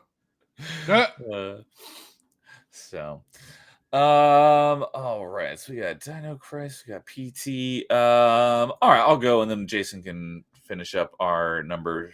Oh, wait, Jason already did number 3, so that would leave Filter and me for number 3. Yeah, let's go Filter, and I'll finish up number 3s. Okay. Well, speaking of boring ass zombies and all that sort of jazz, Resident Evil 2. What can I say? The original, and I'm not talking about that remake. Screw that remake. Oh, is it I love the. To me, I'm a purist. The original Do Resident tell. Evil 2. Yeah, I know, right? So shocking. The remake no- is so much better. They messed up the storylines. They shouldn't have combined the A and B stories, in my opinion. I'm okay with that. They jacked it up. I didn't like it. They did a great job with that one. You did- My pray that- tell. You're wrong. I don't know if Carl is being genuine or he's just trying to troll. He's just Filter right ripping now. me to get. I think he's Column A being and column genuine. B. But no, Resident Evil 2 for me was definitely like kind of like one of the first few games that I did get to play on the PlayStation 1 originally. Hanging out over at a friend's house. It was his birthday. He got the PlayStation. He got Resident Evil 2 and Final Fantasy 7. And I remember we were all just taking turns just playing Resident Evil 2. You'd get as far as you could before dying and stuff like that. There's that fun to it. And I love the whole police station. The soundtrack for me is what is definitely like the big draw. I love the original soundtrack for the game. Very, very adding to the situation, to the atmosphere and stuff like that. But it's there, but it also is not, even though it's like on like it is like so many soundtracks, they're on a repeat, but it doesn't get so annoyingly so. It's just nicely comfy in the background, just hanging out, letting you know what's going on through the music and stuff like that. But it plays well to each area. And I mean, for me playing that originally, yeah, I got freaked out by the slow walking zombies and everything like that. But that was like the whole then resource management was kind of the added experience of trying to make sure you had enough ammo to take out certain zombies. If you had to know when to run, when to gun, until you got really good at the game, and this is called, you knew what the frick you're doing. Then the fun too was then for me that was kind of like another kind of early experience of you had these A-B storylines, so there was like a flip situation depending on whose side you were playing first, whose side you're playing second. I thought that added to like some of the extra storytelling going on, and it gave them each then like their own little unique storylines going. I like that, you had the two big villain. Yeah, basically like the B-side story. You have like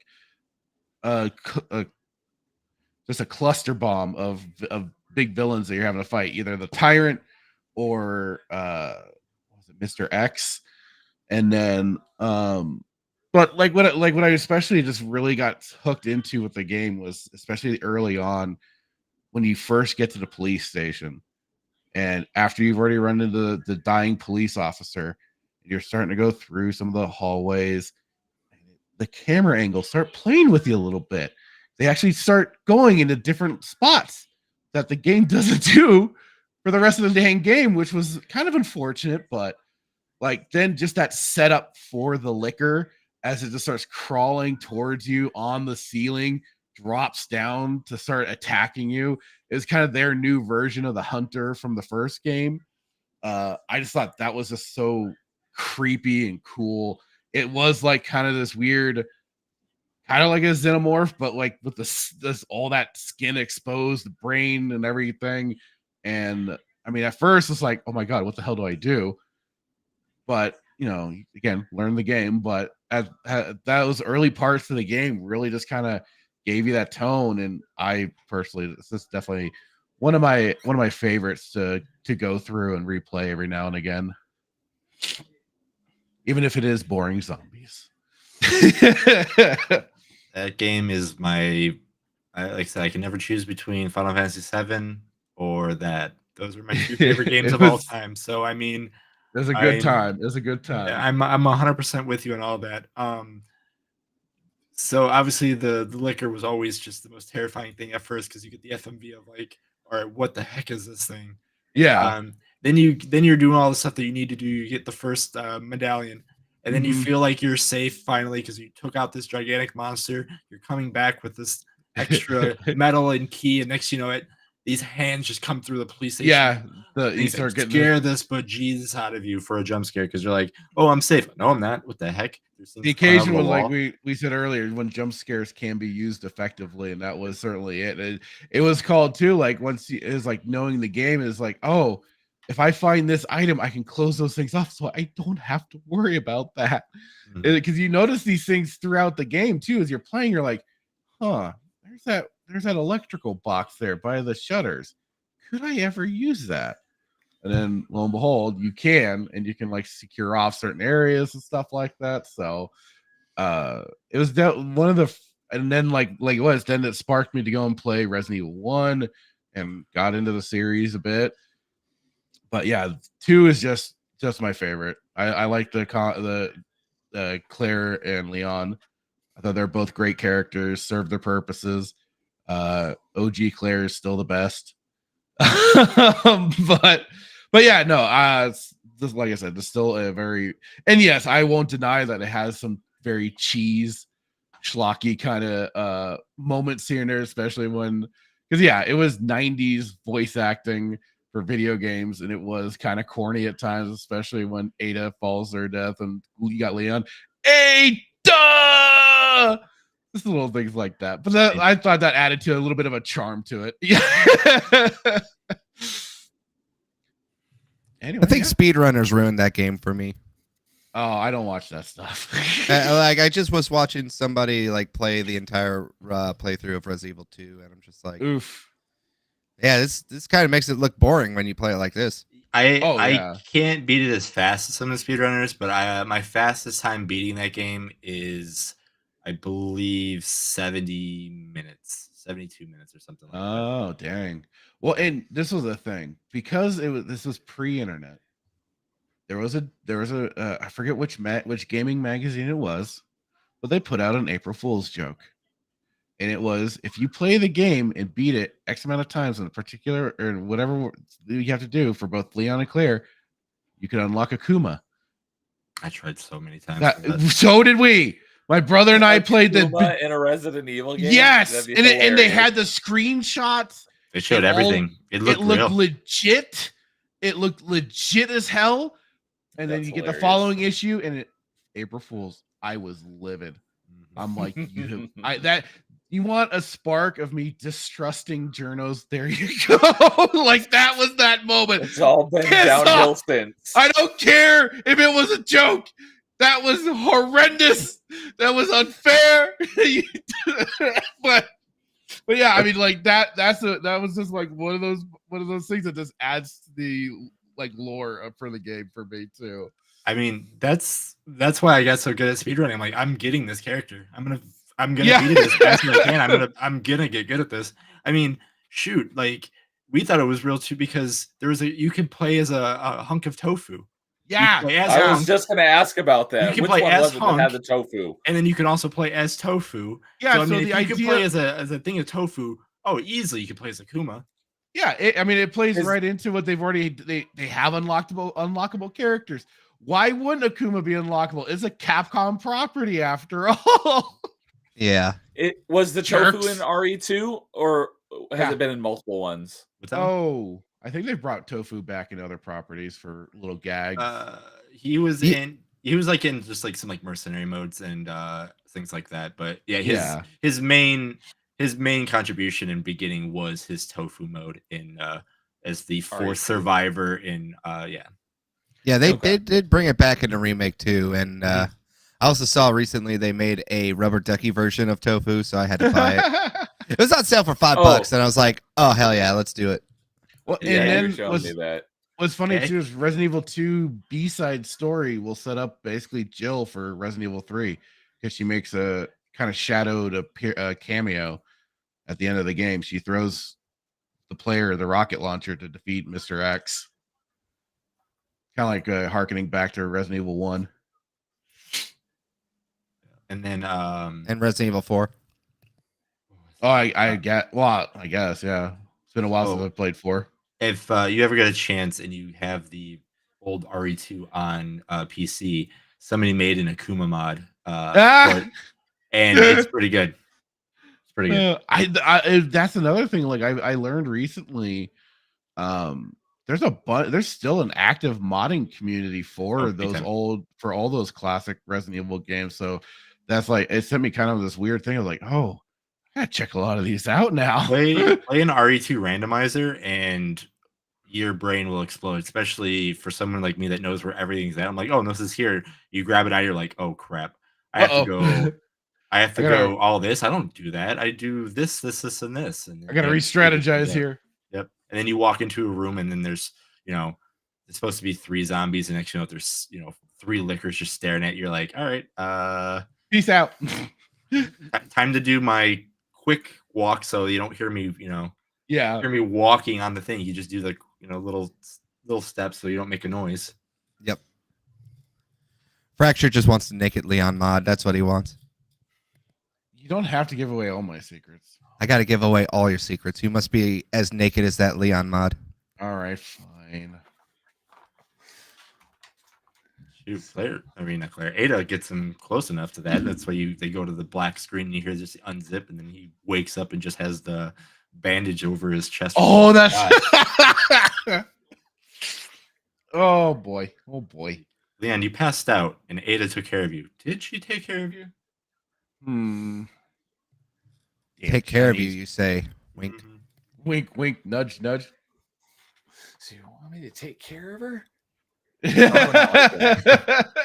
And then also the one thing that people don't really talk about when it comes to RE2 is You Uh-oh. muted. Your muted. mic died. Mute Uh, yourself.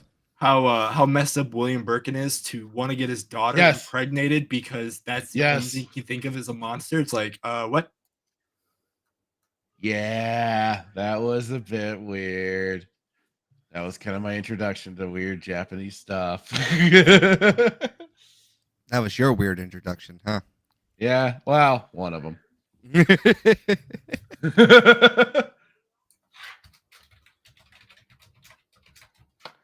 All right. So I guess that'll leave it to me to wrap up our number 3s. And so for me, this is another franchise, but in this case, the first one much more fits than the second one, although the second one does have its moments. But that is Half-Life. The- Half-Life. Half-Life. Yeah. Huh. So the first one is especially like after the incident happens at the beginning of the game, and you've got your introduction to the head crab zombies, and the people are still alive, but they're being controlled by the head crabs. You can actually hear them mumbling through the head crab because they're alive, yeah. experiencing what's going on, but they have no control of their body because the head crab is controlling them. That was freaking creepy. 2 wasn't the creepy, spooky, except for Ravenholm. I was gonna say Ravenholm was pretty much Ravenholm was takes the very. cake. That's probably the scariest part of both games. But I'd say that overall, the first one had a lot more spookiness to it than the second one, especially at the end of the first one. You go to Zen, it's very, very weird. You got this giant-headed, creepy baby monster as the final boss. It is very alien. Like it is just such an alien world that this is nothing that you would actually like potentially comprehend. It is just so foreign and so bizarre and so out there.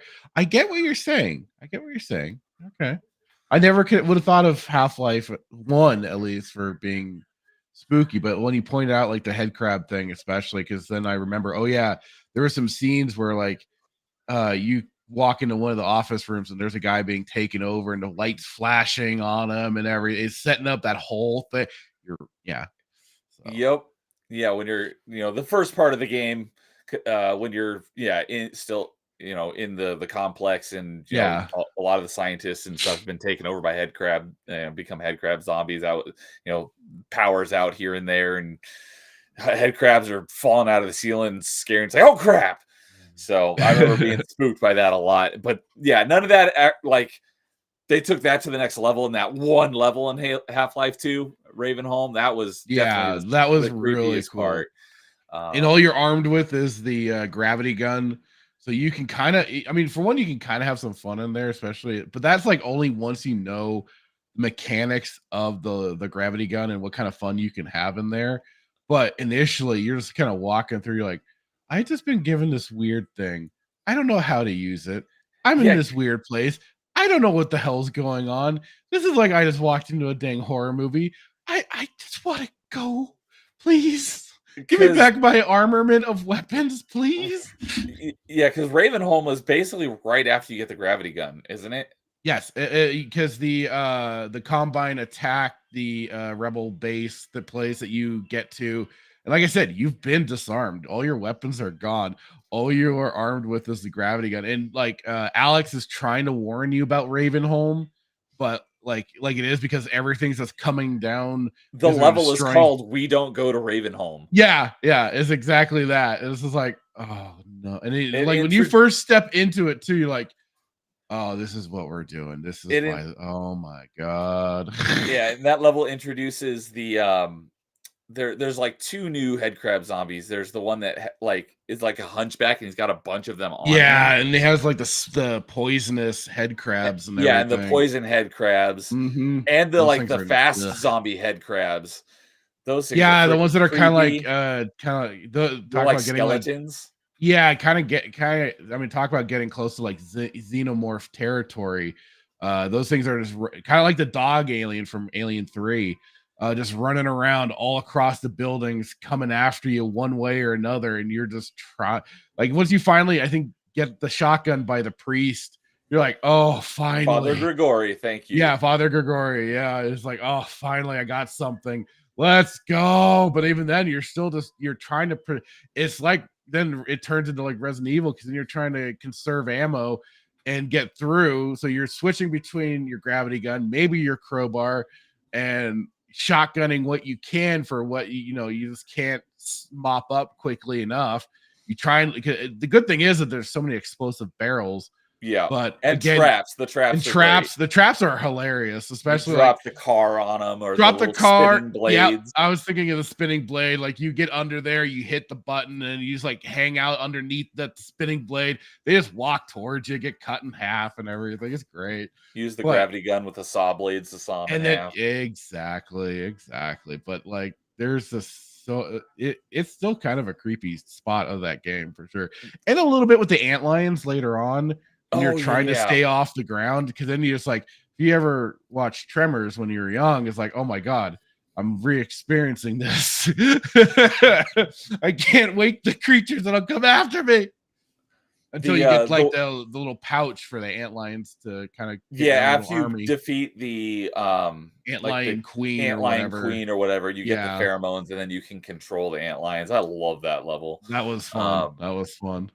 But one of the worst parts of the Ravenholm level is I think you're on top of a roof and you have to like hold out there for a couple of minutes. That you're waiting for Father Gregory to send a little carriage across the way. That's right. So he can pick you up and bring you across.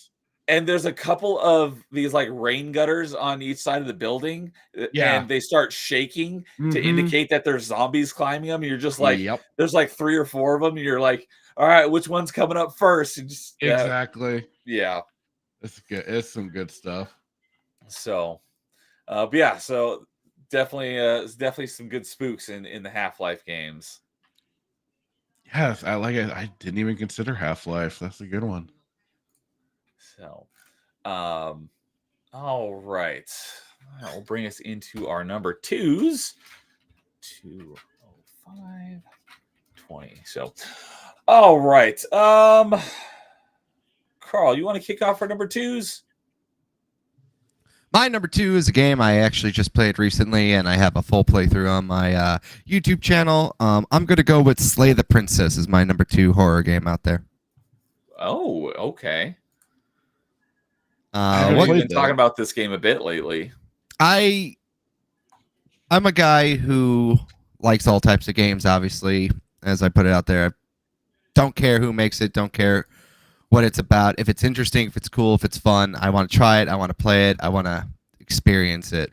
And I've heard a lot of good things from my friend, his name is Felix, who plays a lot of these indie games. He's more of that type of guy, and he was giving off a list a while back. This game came out last year, and he said, check out this game, Slay the Princess. It looks pretty good. So I watched the trailer for it, and the opening trailer is basically just you going downstairs into this basement, and then you're like told, oh, you got to kill this princess.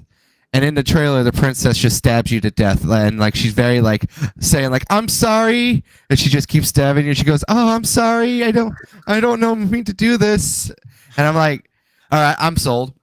So it's a supernatural game, so I decided to check it out. And you start playing this game, and it's basically the best way I could say it is like it's a roguelike visual novel. So you have to do different runs, and each run you do basically resets like the playthrough. So how this game kind of works is you go downstairs into this like say for example you go into this cabin, you grab a knife, you go downstairs, and then you kill the princess, or you try to kill the princess.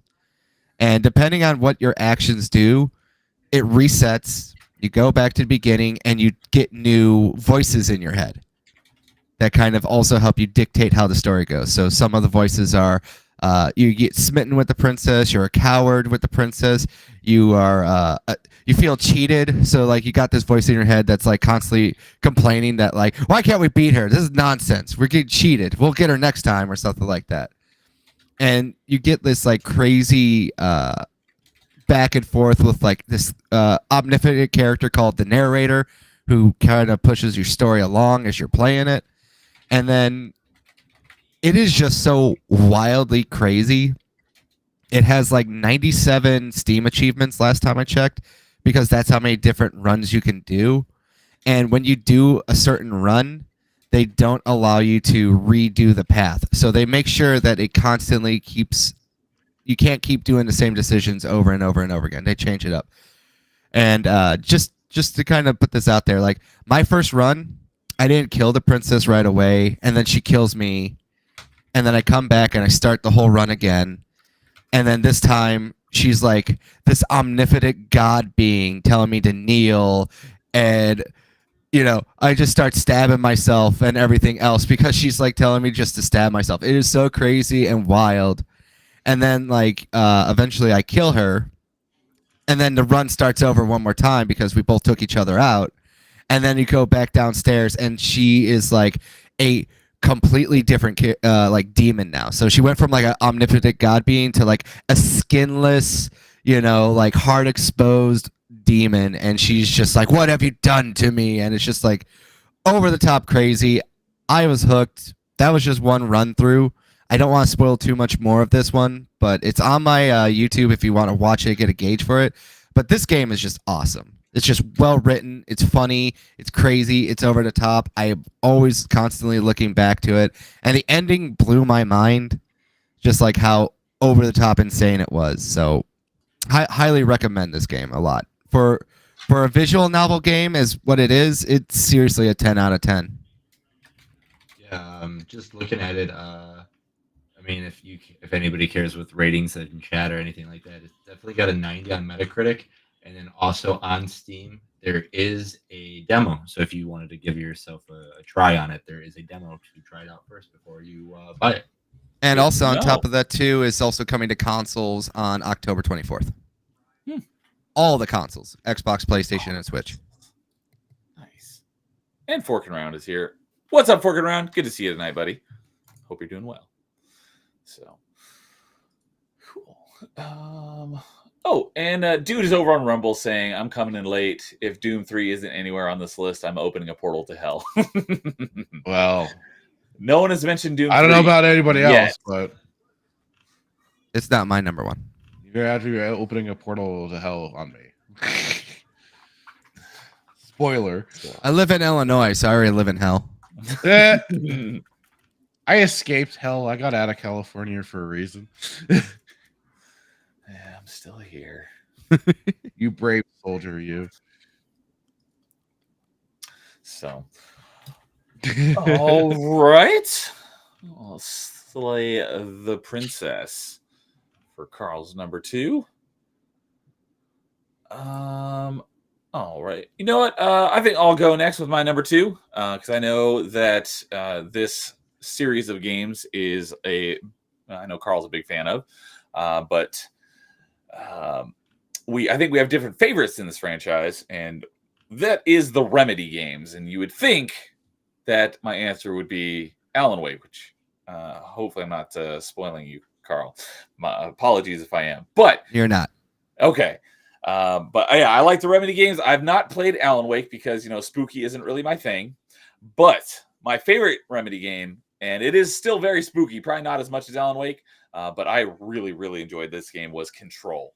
I played it probably in like 2019. I got the Ultimate Edition. I played the Xbox One version, and it also comes with the Series X version. I've not played the Series X version, so I'm very much looking forward to playing through it again because that was a great game. And yeah, it's very eerie. From the moment the game gets going, it's like, what the heck is going on here? It's very, it kind of makes your skin crawls. This creepy stuff going on. This weird building. It's like, does it exist in actual time and space? And you get all sorts of cool powers. It's very Metroidvania-esque. Yeah, I love Control. I'm looking forward to playing it again. Great game. If anyone hasn't played Control, I definitely recommend it. Yeah. Yes, Control was my favorite game the year it came out. I got it for PlayStation. I got it for Xbox because I'm a big Remedy fan. I absolutely love the Old House is what it's called, Neo. The Old House, that's right. Yeah, and it's just like very over the top, very Twin Peaks, very sci-fi-ish. Like it's kind of like alternate universes, like supernatural stuff and monsters all in the same place. You fight these like giant eyeball creatures that pop out of nowhere. Like it's basically like what if X-Files was done kind of like a more like current day X-Files, but like also has like way more of a supernatural element. So like they can't even have modern technology inside of the Old House because like whatever like paranormal stuff they're working with could like escape out through it. So like everyone's using old computers from like the 1980s. They have to do everything with like rotary telephones and everything else like that. It is even the device they use to fight off the big enemy called the Hiss is all. It looks like someone just took apart a rotary phone and mixed it with like a record player to just stop like them from being taken over. Oh yeah, the thing that those devices that they wear. Yeah. Yeah, that's right. Yeah, it's you have very innocuous items that you'd find around your house are like not really possessed, but like the spirit of these like monster creatures live inside of them. Like there's this one like side mission. I'm pretty sure it's completely optional. You come across this guy who's just in this room staring at a fridge because if he blinks or looks away, yeah. the fridge will kill him. And you're like, He's like, I was supposed to be relieved a couple hours ago after my 8-hour shift and no one came. It's because the other guy, got possessed or died or whatever. And you're like, all right, I'll come back. And you come back and then you turn around, all of a sudden he's gone. And then you go in and fight the monster inside the fridge. And it's like one of the hardest bosses in the game, I think. Yeah. It's just, and there's this whole area. It's like a vault of some kind. It has like, one of the rooms has a fridge. Another one has like a rubber ducky. Another one has like an umbrella. There's just these very mundane items that have like these weird, like creature spirit things living inside them. It's very, very, very eerie. And it was just a really great game. I'm looking forward to playing through it again at some point. Yeah, like another thing too is like there's a room where it's like starts duplicating items for no reason. So it's like clocks. And you just go into this like one part of the old house. And it's just rooms filled with clocks, like old school clocks, and they're like, "What's going on here?" You know? Yeah. Oh, and the ashtray maze, which is this part that's right in the middle of the game, for some reason, and I didn't realize this the first time I went through it, but you're going through this like weird, like everything is moving while you're going through it, almost like I forget what it's called, but those like paintings of like a staircase that like infinite staircase that like goes to nowhere. Yeah. I know what you're talking about. There's a term for it, and Yeah. it basically embodies that, and like things are like morphing the thing like into shapes that like shouldn't be able to exist. And the music kicks in during this part, and it's freaking awesome. And in the game, or I should say in the franchise, because all the Remedy games are connected and all take place in the same universe. In the Remedy universe, there's a band called the Old Gods of Asgard, and they're really awesome. And the song kicks in, and in the game, Jess, right? That's her name? Yeah, Jess. Jess I didn't notice this the first time, she actually puts on headphones for this part, and that's why this music kicks in when most of the game is very quiet. And this like awesome rock song comes on, and you're like mowing down these enemies as like the walls are shifting and stuff. It was just a freaking awesome little segment. And the Old Gods of Asgard is actually like there's an actual real world band that plays the music, and it's Carl, do you remember the name of the band? I just blanked on it. I forget what the name of the band is. It's Poetic or something. Let me pull it up. Old Gods of Asgard.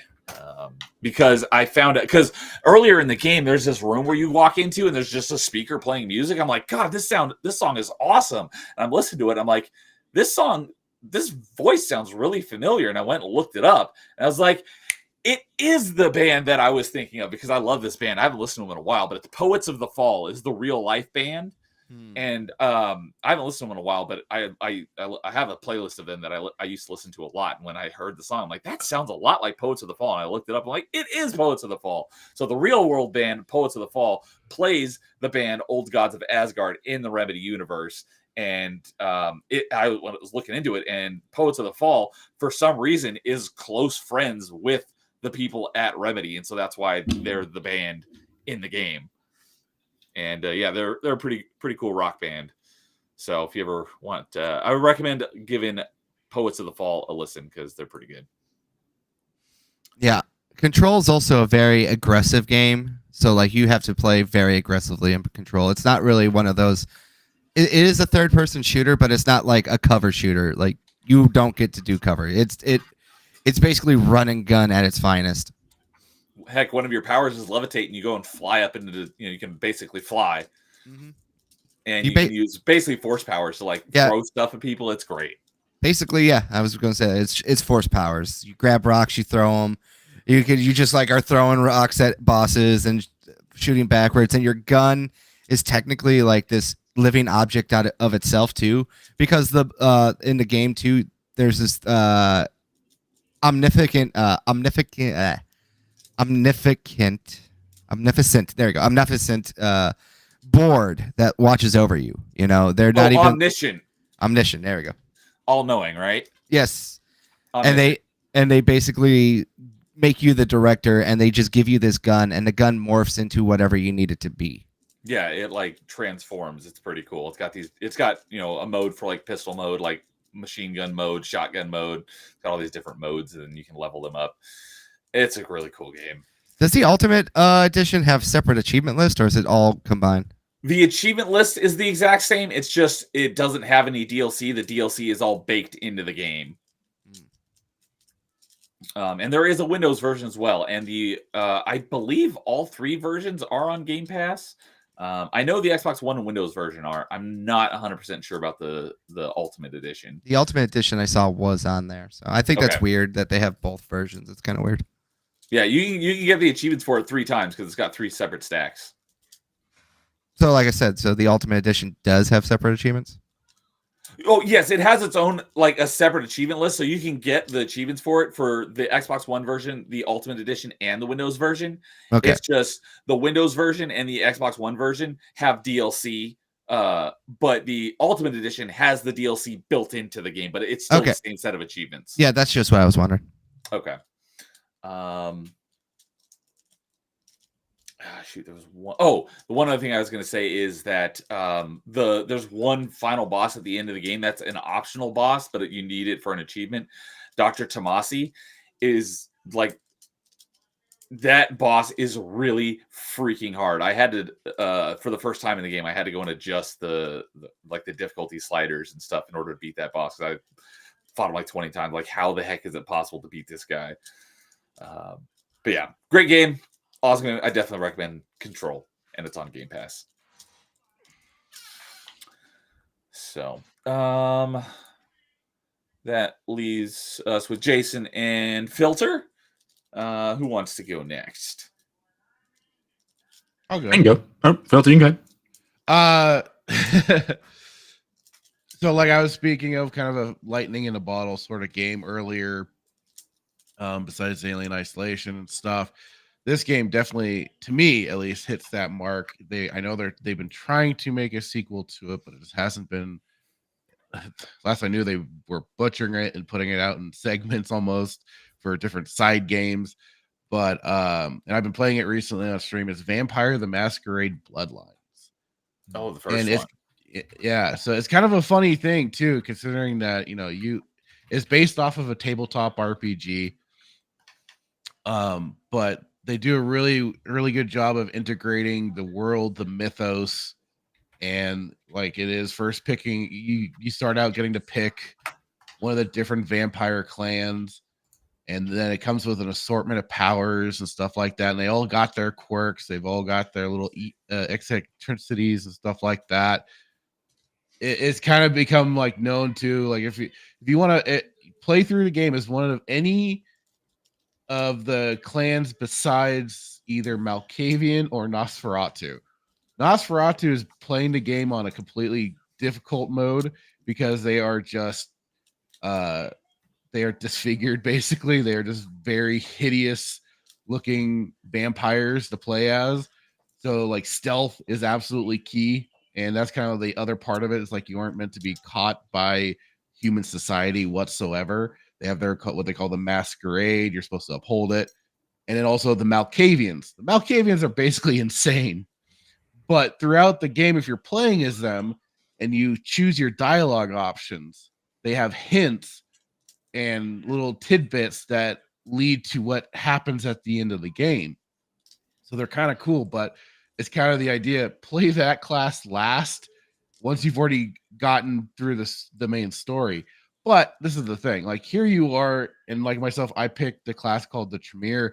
They're basically vampire magicians or vampire sorcerers because they use the blood magic and stuff. They use blood to attack other people with it. It's really cool, especially when you get one of the maximum, the blood boil, and you can just explode people by using the blood inside them and poof, making them turn into blood dust.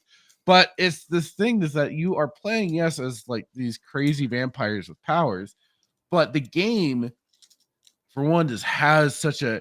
You are in California. You are in basically South.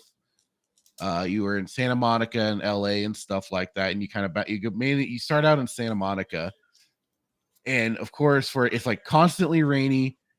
You're of course playing it. It's always at night, but everything is just so creepy, so dirty, so dingy.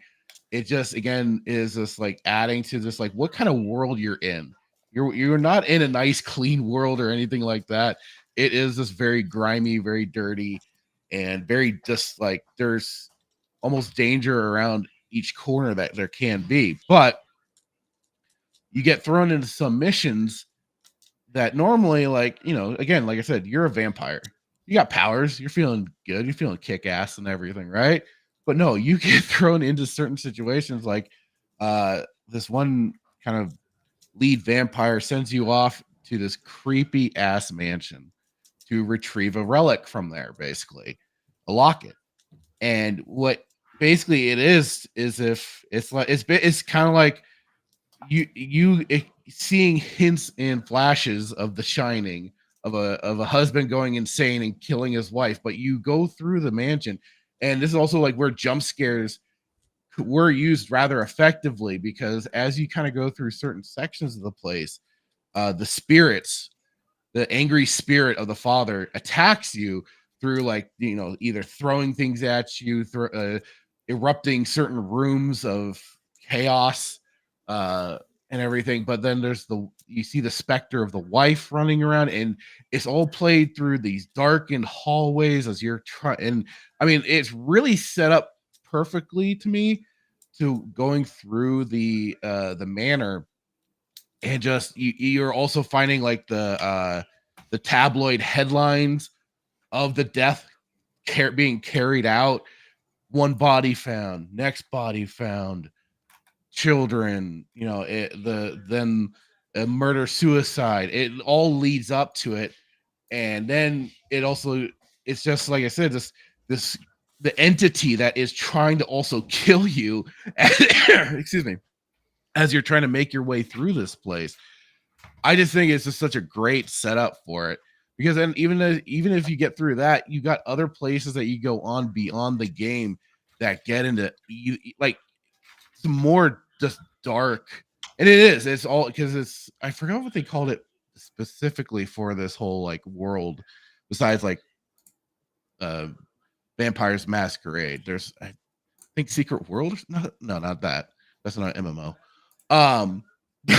But like you start going to other places that just have their extra elements of creepy, of just these, especially later, like almost like you pretty much run into people that basically put on like a snuff film at a point. It's like you don't see it naturally, but like you just get you collect all the information about this group, and then the monsters that come from it is just also just the horrificness to it.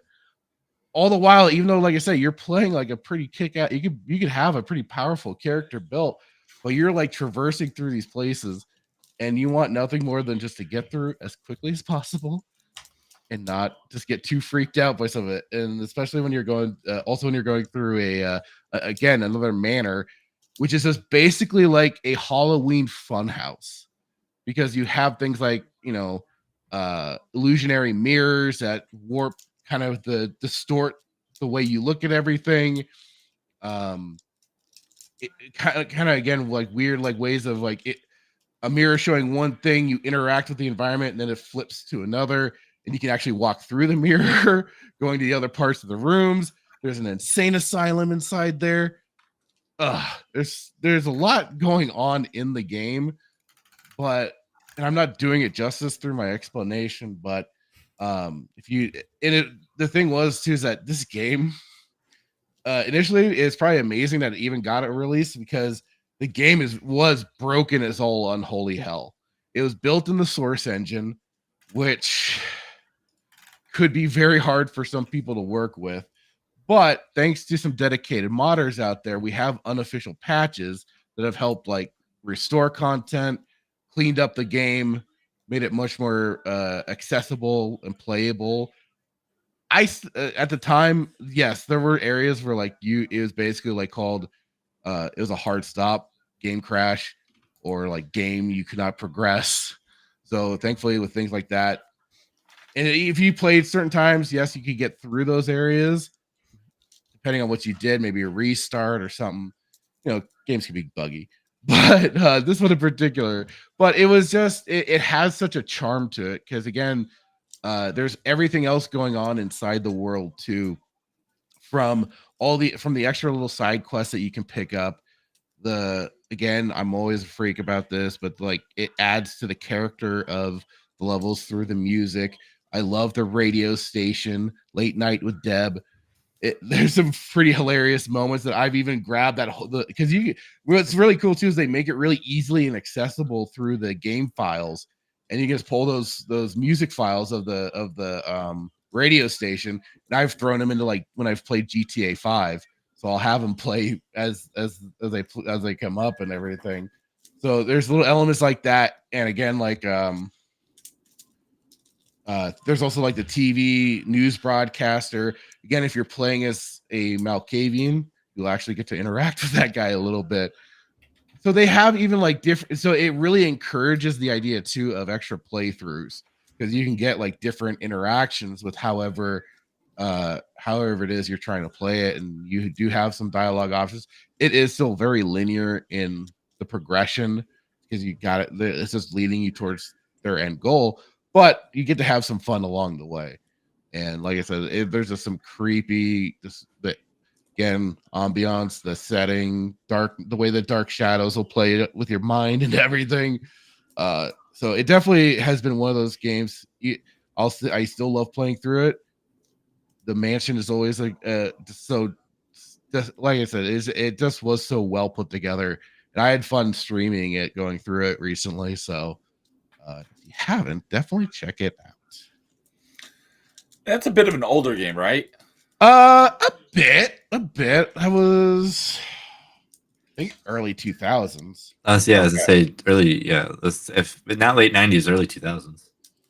I remember it was a pretty big game back when it came out. Let's see here. 2004 initial release date. Troika Games. A little newer than I thought. I was thinking it was like in the 90s. My wife played a Vampire Masquerade game for the Switch. I don't know which one it was.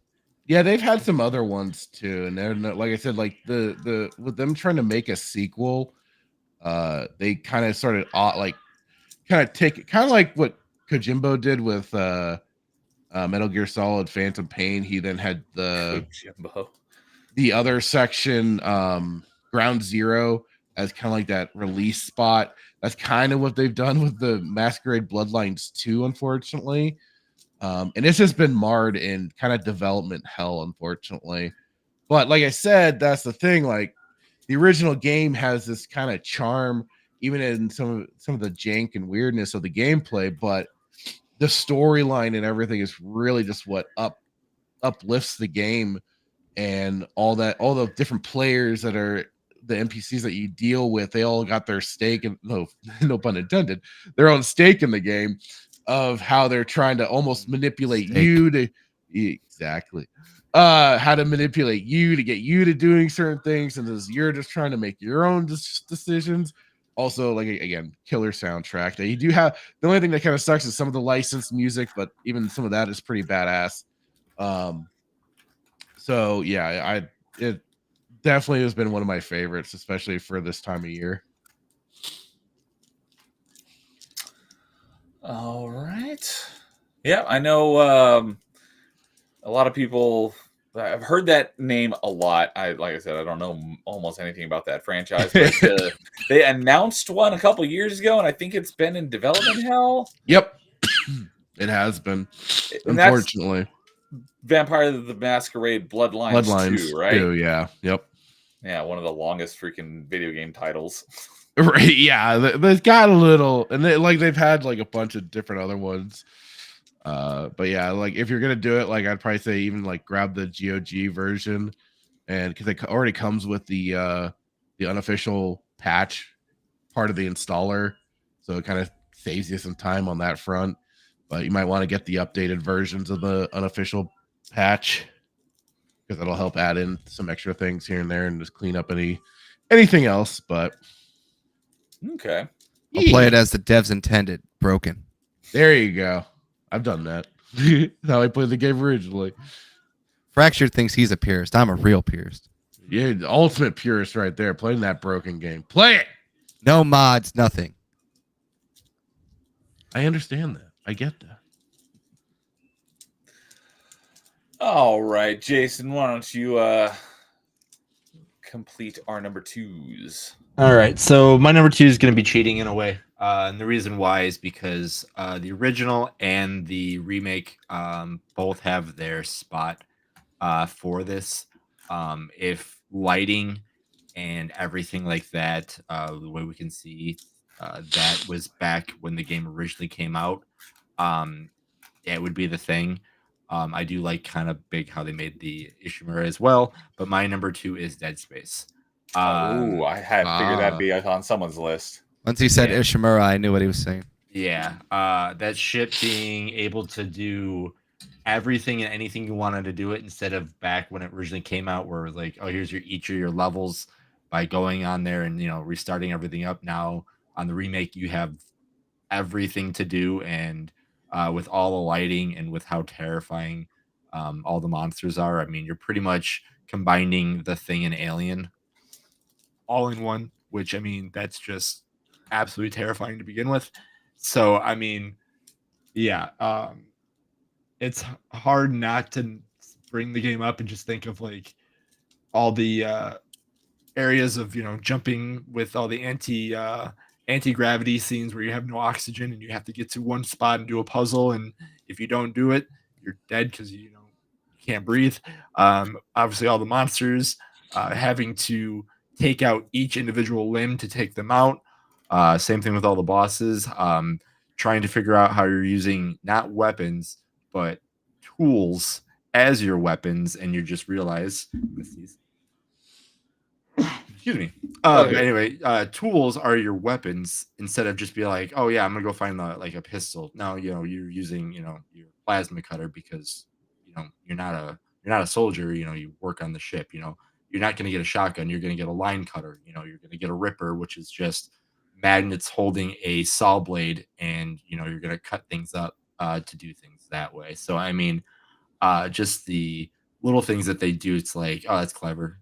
You're right. I'm not supposed to be this be all end all soldier. I'm just using what I have to get around, kind of like an alien, and all that kind of stuff to figure out how I can survive this crazy thing that just happened to the ship. So I have Dead Space on my backlog. If I was only going to play one, being the classic or the remake, which would you suggest?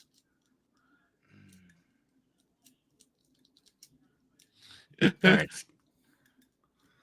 The second, the remake's atmosphere trumps the first one, even though that's the same, just because of like lighting. But again, I've played more of the original than I have of the remake, just because I had more time, I think, back then. I don't think you'd go wrong either. That's why, for me, I just put Dead Space as in general, because both of them are great for what they are. If you want something that's more of a looker, play the remake. If you want something that's just like, I don't care, I just want to play the game, play the original. And again, like the original has more of a level by level kind of situation. So you're like, okay, cool, I finished with kind of like level 1. Now I'm gonna go to level 2, so you can kind of feel where you are in the game. Where the remake, it feels like you just have this gigantic game that you're going through. So it depends on how you want to feel about that too. Yeah, I posed the same question to Mark on Party Chat a while back because I was curious. Because I've decided that I'm going to play when I do play through the trilogy, I'm going to play through starting with the remake. Yeah, I've heard that they made a lot of quality of life improvements, and you can go back and forth, and it's basically like a full spaceship rather than like locked off from the previous level. So Yep. They're scary, Neo. You gotta wear your adult diapers. yeah, I know. So I was looking at so far of the franchises that I put on the thumbnail. We've got 1, 2, 3, 4 of the 6 franchises that I put on the thumbnail have been covered so far. So Kind of curious. What did you put on a thumbnail? I thought it was all monsters when I looked at it. I did. Yeah, various monsters. So I got necromorphs on there. I've got the xenomorph. I've got We got Pyramid Nemesis, Head. Pyramid Head, Michael Myers, and Alma from Fear. So, yeah, because I don't know which game, like, because my knowledge of the Resident Evil franchise is from the movies, which I know is not very accurate to the games. No. But I know Nemesis showed up in the second Resident Evil movie. Which game Stars. was he in? 3. Yeah, Three. 3. Okay. So yeah, not exactly the game, but the franchise has been brought up on the list so far. So, all right. So, yeah, Dead Space. I knew that had to be on here somewhere because I know that's a very popular one. And like I said, sci-fi horror I'm more okay with. So that's on a bunch of people like, dude, you got to play it. So it's on my backlog. I will play it at some point. And dude is saying that he has the completion for Dead Space on 360. So Woo! nice. Because I think in order to get the completion, you have to beat it on the hardest difficulty, which I don't. Well, I looked at the achievements for the remake because I don't plan on doing the original one. But I think a lot of the achievements are very similar. So I think even on the remake, you have to beat it on the hardest difficulty, which I don't know if I'm going to do, but we'll see once I play it. To be honest with you, like both, you can't go wrong either way. But Yep. it is a game I also recommend you play with surround sound on, because the only reason I gotta say this is you can play it without it, and once you put it on, like just put your headphones on, you hear like babies crying, crazy screaming, all that stuff. Like the first time I played it on my old crappy TV when I was younger, and it was fun. I loved it. I was not really scared, but I was like, oh wow, that's crazy. But then I went over to my buddy's house. He has like the surround sound that's like behind you, and like the audio mixing that they put into that game. It's like little baby crying in the corner. I'm like, what the hell's going on around here? It's just it is so great. And I liked the first 2 games. I never played the third one because everyone tells me that one was bad, and I didn't get it until just recently. Snapple Rai is back. Good to see you again, Snapple Rai. He's saying Dead Space fun franchise. Sad it went downhill to the third one, which is what I've heard. But I have a feeling that the third one will probably be my favorite because it's the least scary. Anime is also pretty good too. The anime movie Dead that Space did. anime. Yeah. Okay. I was like, anime is pretty good. Okay. The Dead Space anime. All right. Yeah. Took me a second to put those two dots together. If you want to start with that and then go to the games, that's also good because it's like a prequel. Okay. Yeah, and I know speaking of Dead Space 3, I don't think this was in the first 2, but I know Dead Space 3 has a co-op mode. And It does. one thing that it is a pretty cool concept is that to play off that whole spooky ambiance of the game is that one player will see things that the other one doesn't, which was pretty cool. So like someone's like freaking out shooting at something, and the other guy's like, "What are you shooting at?" And it's like it's not actually there. So it's like that's a pretty cool idea. Samurai saying, "Yeah, EA tried to shoehorn in a lot of microtransaction, unneeded multiplayer in it, from what I hear." So, and they left it on a cliffhanger, from what I hear as well. So we'll never actually get unless. The Dead Space remake did really good, so they may remake the whole franchise. So maybe. What I've heard, it did. Maybe they'll get a Dead Space 4. I know a lot what of people I heard, want that. it did good, but it didn't do good enough for the money that they thought they were going to bring in. So I think they put that kind of back on the back burners again for a little bit because it was supposed to do this amount and it just didn't get there. And yeah, unfortunately, one of those things. I mean, they put it on deep sale on Xbox for like $7, like a while back. So like, they're just trying to get any money they can now. Yeah, and since it's EA, it's also on Game Pass Ultimate via EA Play. So, all right. Well, before we get into our number ones, as is customary, we will go over our honorable mentions. So, I'll go ahead and kick us off with our honorable mentions. And it was perfect timing that Snapple Rai just came back because I didn't notice it until just a couple minutes ago. But he sent me a tip because I forgot to have it pulled up. And because I don't have notifications set up on panel streams, I only have on my solo gaming stream. So I didn't I was like, hey, I wonder if I want to go check and make sure I didn't miss anything. And there was. He sent me a tip, so I appreciate it, Snapple Rai. Thank you. And I didn't have this on my honorable mentions until something that Filter said earlier. And I added it to my honorable mentions. And then Snapple Rai came in after that with this tip and said, I'd like to add Subnautica as a spooky game because the deep sea is spooky to me. And the reason why I did not have that on my honorable mentions is because I don't think of it as a spooky game, but there are so many people who are terrified of this game because of the deep ocean. And there's actually a term for it, like the actual fear of it. I don't know if I'm pronouncing it correctly, but I believe it's thalassophobia. And that's basically the fear of deep water. And a lot of people are terrified of playing Subnautica because of that. And I played it so much that I don't fear that game at all anymore. Although it's because I know where all the Reapers are and stuff. But when they are nearby, I do keep an eye on them. But the first time playing through that game absolutely was spooky. I just didn't think of it because I've played it so many times. It's not really spooky to me anymore. But absolutely, it's on my honorable mentions. It would arguably be my number one. I just don't think of it. It's not a spooky game, but it has some spooky aspects to it. So that's why it's not actually on my top 5 list. But I'm glad that you mentioned that Snapple Rai, because Subnautica I love that game. It's almost always in my quick resume, and I'll play it for 20 minutes here or there because I just love that game so much. So I'm glad that you mentioned that as well. Yeah, the rest of my honorable mentions are all kind of like that, where they're not exactly spooky games, but they have a spookiness to them.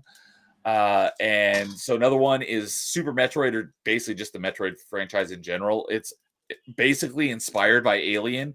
A lot of the names and stuff come from Alien, like Ridley, the character, or the enemy is because of Ridley Scott.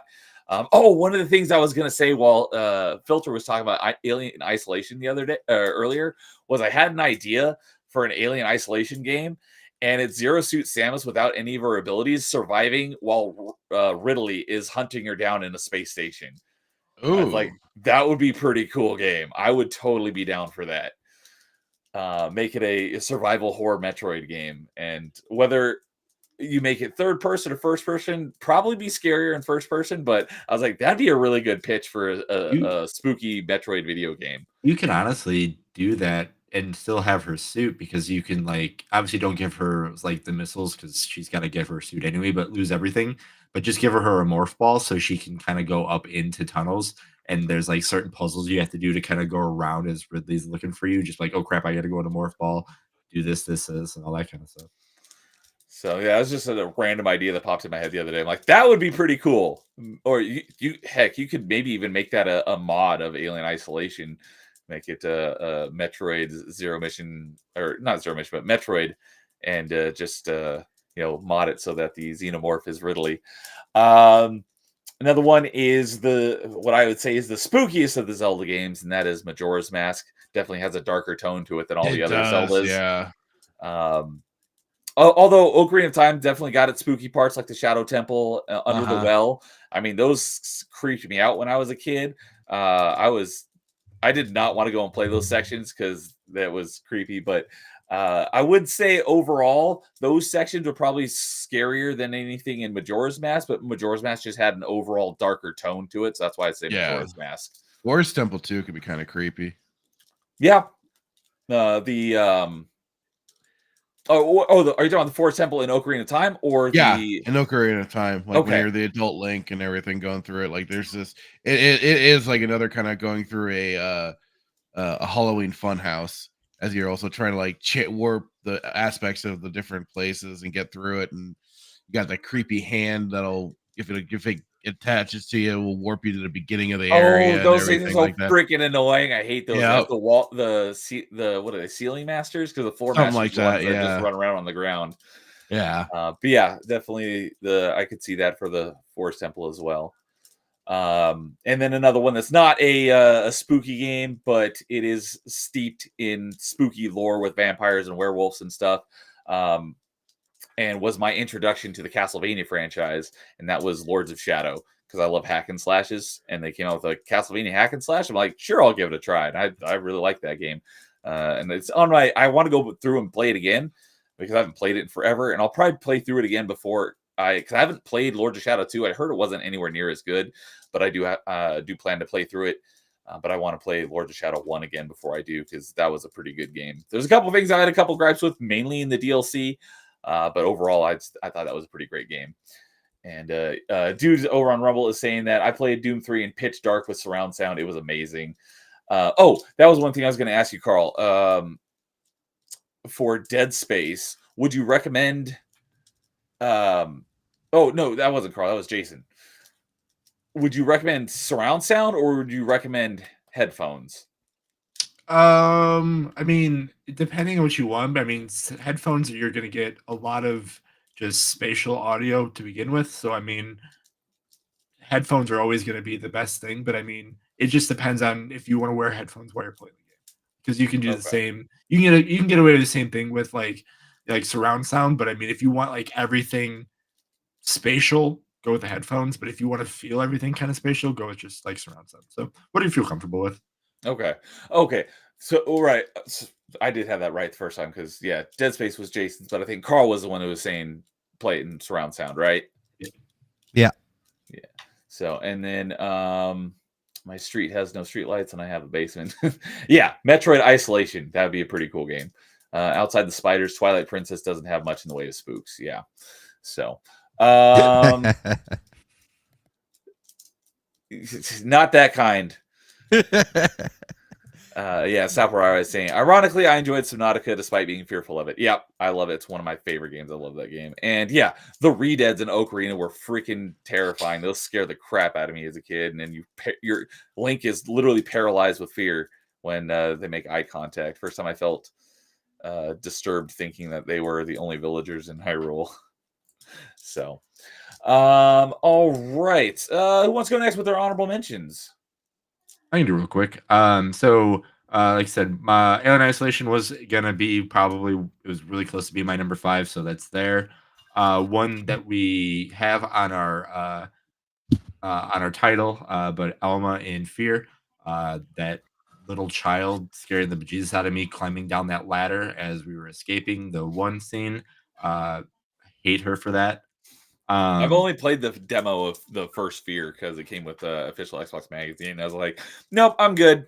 Yeah, she messes with you way too much, and you climb down a ladder in this one point, and you think you're safe, and next you know her face is right there. You're like, okay. Another one it's not really scary or anything like that, but it's just it's got more of the vibes and all that stuff. But Zombies Ate My Neighbors is always one of my favorite games. And then another one that was really close. It was competing for the 5th spot. Eternal Darkness. Ooh, okay, good one. Good one. I never played it, but I know about that game. How it totally I've heard about it. Your sanity. You have a sanity meter, and the stuff starts going nuts if you don't keep your sanity up. Silicon Knights. Knights. Yep. It almost comes to the point too where you want to play the game with your sanity meter not completely super low because it's almost impossible, but you want to play with on the lower side just for them to mess with you because it adds a little bit more layers to the game.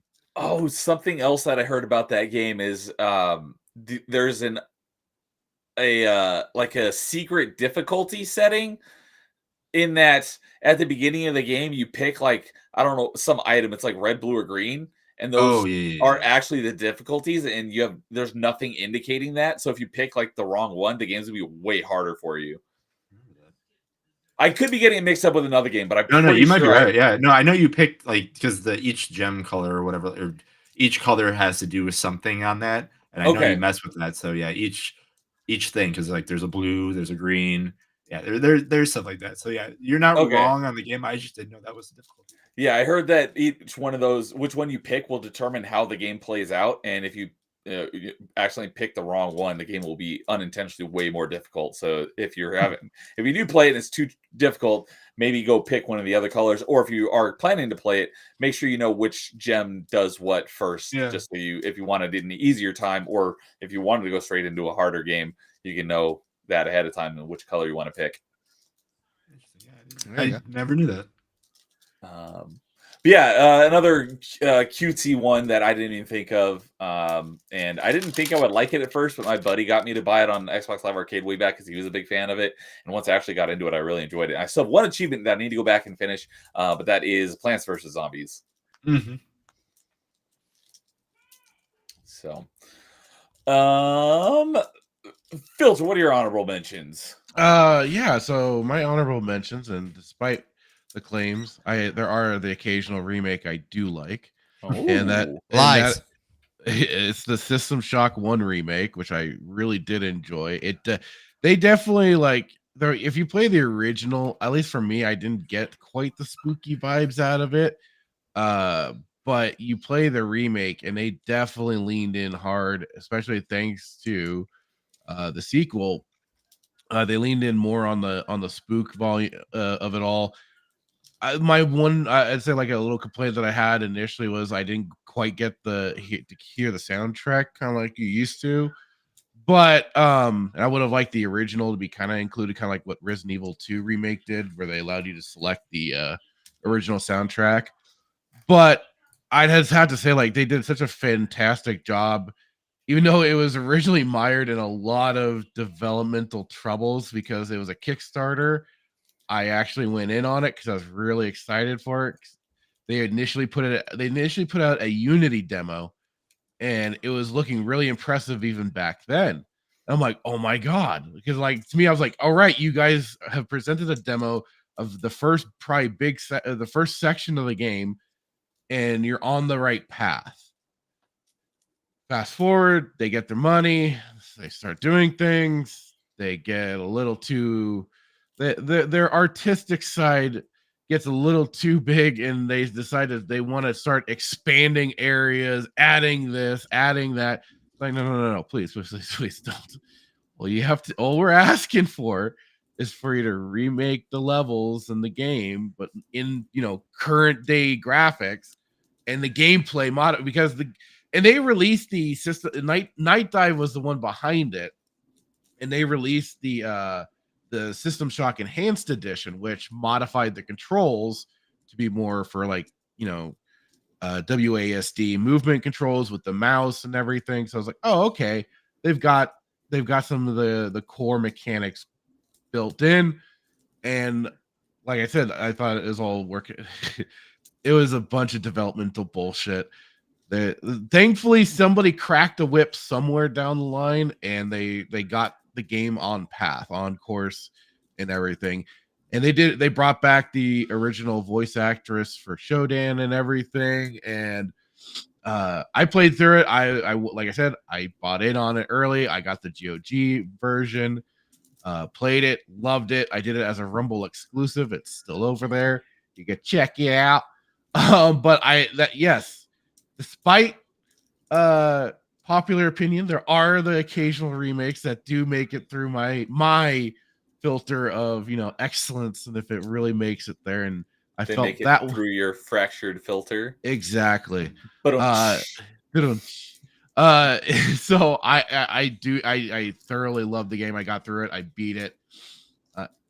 And so that's one. And speaking of Remedy games from earlier, I hadn't played the ones you guys were talking about other than Alan Wake, but like one that I would definitely put as like kind of an honorable mention would be Max Payne 1, especially like when you're first being brought into the game, you're Max, you're coming home, you think, oh, hunky dory, and they set it up too, the American dream, the white picket fence, wife, kid, all of that stuff seeming good. He's gonna quit smoking. He goes home, and next thing he knows, his whole world is getting turned upside down immediately. And it's like set up like a horror scene too, because that's exactly what's basically happened. Some V-head junkies have broken in, killed his wife, kills his kid. You are left with cleaning up the. I mean, this is how it opens. I was like, spoilers.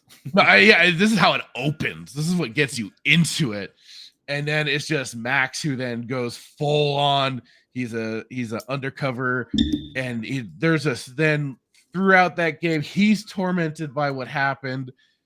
He has these psychological dreams that occur where you're, I mean, constantly hearing the baby crying, but like setting up these weird platforming levels, but the whole atmosphere to it, just hearing the cries of his wife and everything and the child is just like, It's still, like, anytime I hear a kid crying in real life, my brain snaps to those sections of the games. I'm like, oh fuck, that was rough. I've heard Um, those are pretty creepy. They are, and also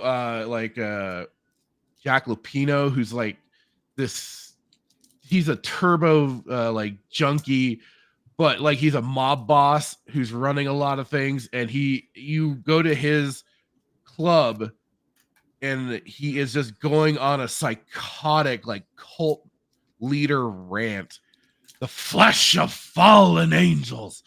The whole thing is just like the creep vibes are up to 9,000, especially as you're making your way up this area and everything just gets more and more twisted and weird. And he's still going on ranting and raving. And then, I mean, you finally then have the boss fight, but it's right up there and just some more creepy moments thrown out throughout the game. So that definitely is on my honorable mention. I almost thought about throwing it onto the list, but I was like, I'll go with some different stuff. And then I'll say one and more. we also got BD Jake is here saying like the dang stream nerds. What's up, Jake? Good to see you tonight, buddy. And then one more would be Stalker Shadow of Chernobyl. Okay. A very, very heavy post-apocalyptic, atmospheric, just horror game for sure. There, you can kind of look at certain things as kind of being kind of goofy, especially when you hear the cheeky breaky in the distance, as that's kind of like their calling sign to certain people. But then you start getting into like the different warehouses, the sub basements of places, and because it's supposed to be like it is in Chernobyl, where that whole disaster happened, and it's just all the freaks and weird stuff that has come about thanks to all of that. And it's based off of a book series too, but really good game. I know a lot of people are really looking forward to the sequel that's, I think, coming out before the end of the year. November. Something like, I've heard about that. Yeah, I'm a little but hopefully it turns out good, because I thought the first one was fantastic. Well, we'll see. It is being developed in a war zone, so we'll see what goes on. Yeah. All right. And then let's see here. I don't write down the honorable mentions. I think Jason does though. So I usually write some of them down just to be they're usually tiebreakers and all that kind of stuff. So do we have any other? Did everybody go on their honorable mentions? I was gonna say Carl still hasn't gone. I was gonna say I don't think Carl is gone, but I don't have my notes to refer to on honorable mentions. So you're distracted by Buffy's boobs. Who isn't? Kind of not hypnoptized by them. You I got a butterface. Okay, I understand. That's why you gotta look at the boobs. It's like, you put Which a paper bag over that, and then we can just look at the the window dressing there. Can we all agree that winter is the enemy of the butterface? It is, yes. All right, so I got my honorable mentions. I'll kind of just do like series that I think that we haven't talked about that I would recommend. Obviously, Fatal Frame. I feel like a lot of people should look into that series if you haven't. I know nothing about, but I've heard the name. Taking a picture of these scary ass ghosts that are coming after you. Oh, okay. I know it's okay. I've seen a couple bits from that game. The one thing you don't want to do when you're trying to run away from enemies, like, hey, I gotta take a picture of this thing and get really close to it. Why is this thing trying to get me? Yeah, and 2 of them are on the Xbox too. So they have like 5 of them out, and the first 3 are still trapped on the PS2. But the other 2 sequels I think are on everything. So you can check them out if you want to play them. One of them used to be a Wii U exclusive, but they ported that. Another game series that I would recommend to people is My Background, Siren. If you haven't played those games, I would honestly say check those games out as well. They kind of are like a Silent Hill clone, Resident Evil clone that was a Sony first-party game. Shout out Studio Japan, rest in peace. They were also a big driver behind it. And also, this one in particular, Blood Curse, was a remake of the first one that they ported to the PS3. So if you want to check that out, highly recommend these series. They're pretty good. Another series that is obscure that I haven't played, but I've heard good things about, is the Echo Night series from the PS1 and PS2. This was a FromSoft horror game that takes place in space, I believe. I've never even heard of it. And it's a FromSoft game? Yeah. Interesting. And I know you could get the first one on the PlayStation Store and play on the PS3 or Vita still. So if you want to check it out, I think it's $4.99, so you can have a cheap way to get it. Otherwise, you're looking to spend a couple $100 for just the PS1 copy. After that, another game that is locked to Japan, so this one has to either you have to play it on original hardware or emulate it. Sega Saturn game. Sega made a Resident Evil clone of their own called Deep Fear. Yes, I was saying I was trying to think of the name, but yeah. Yeah, it takes place in an undersea lab, and you have to constantly refill your air cycle. Oh Jesus! Yeah, so I highly recommend to check into that game. It looks Like- pretty damn cool. BioShock meets Resident Evil. Basically, yeah. And last one is an indie game that came out, I think, last year. That's gotten some good support. That's actually had a crossover event with Dave the Diver, Dredge. I saw that on a bunch of lists. I have it, but I haven't played it yet. Yeah, it's pretty fun. Basically, you drive a boat and you got to fight Cthulhu horrors. There you go. That's the best way to describe it. Yeah, for a while, I was getting that game mixed up with Dave the Diver because they both came out around the same time, and they have very similar type of games. But I think Dave the Diver is a much more cheery game, right? It's not so creepy. I can be creepy. has There's its some moments. stuff. Yeah, It has some moments here and there, but otherwise mainly very comfy. don't worry very about it. relaxing. We're gonna have a Fractured and I are gonna have a spoiler cast for it coming up soon, so you'll find out. Okay. Well, is there a actual story to that game that will Yes. be spoiled? Yes. Okay. Yes, actually, there is. All right, so I'll have to hold off on listening to that one until after I play it. So, And that should be it for my honorable mentions. all right. Yeah, Snapple Rai is saying I played Fatal Frame. The first three are best, but the newer ones get stale. And he can also vouch for Echo Night as well. It's mainly a walking sim, but with a lot of running away and puzzles. I will. I'm gonna give one more honorable mention just because All right. I think it just no one really talks about it, and if it wasn't for this franchise, I don't think we would have like Mr. X or Nemesis or some of like the big bads. But Clock Tower, I think. deserves I've heard of just- that one, but I never played it. And Haunting Ground. You got to throw in Haunting Ground in that Yeah. one too. Yeah, just those like I said, the people that know about them, they know about them. But if it wasn't for those, like those are pretty iconic just for the big games that kind of stealing some of their ideas to have the big monsters chasing you and yeah, the Clock Tower. Scissor Not even Hand. yeah, thank you. Scissor Man. Yeah, so if it wasn't for Scissor Man coming after you, we wouldn't have like some of the things that we have now. And Scissor Man was absolutely terrifying. Yeah, I got that. I got the What? remake coming Scissor for Man? that one. Yeah, it's a guy with a giant pair of scissors. Scissor Man sounds like a classic Mega Man 1 or Mega Man Robot Yeah, Master. it does. Huh? It's if Cutman decided he wanted to actually become evil. Yeah, that's exactly what I was thinking. It's like Cutman, but like scary. Mm-hmm. Yeah, Um, there's a lot of good horror franchises, but I feel like we've like pretty much like hit on so many. There's probably some that I'm even Oh, there's looking at now that I'm like looking at my games like we could be here for a while, but I Oh, feel yeah. like Fatal Frame for sure is like one of those ones that I feel like should get some love out there. One of the other things I was going to mention when someone mentioned Chernobyl was that was Phil that mentioned Chernobyl. yeah, Yeah. Stalker Shadow of Chernobyl. Yes, the soccer games. I someone gifted them to me on Steam like way back in the day, but I never actually ended up playing them. But I did play basically its competition and much more recent games. I did play the first two of the three of the Metro games, which are very similar. Oh yeah. Oh yeah, Metro 1 for sure. I would put on this list too because that's a trip game. Although I ended up playing them out of order. I played Metro Last Light, which is the second one. I played that one first, and then I played Metro 2033, which is the first one. And it's because they left Game Pass in reverse order. I want to throw one more on here too, since we're talking about a game. There was a Land of the Dead tie-in game. Land of the Dead? Yeah, And My brother played that game. I have it. I'm thinking about streaming it. I just haven't put it out there. But it's like a survival horror game where you have to get all the way to the main city in the storyline. If anyone's interested, check that game out. Okay.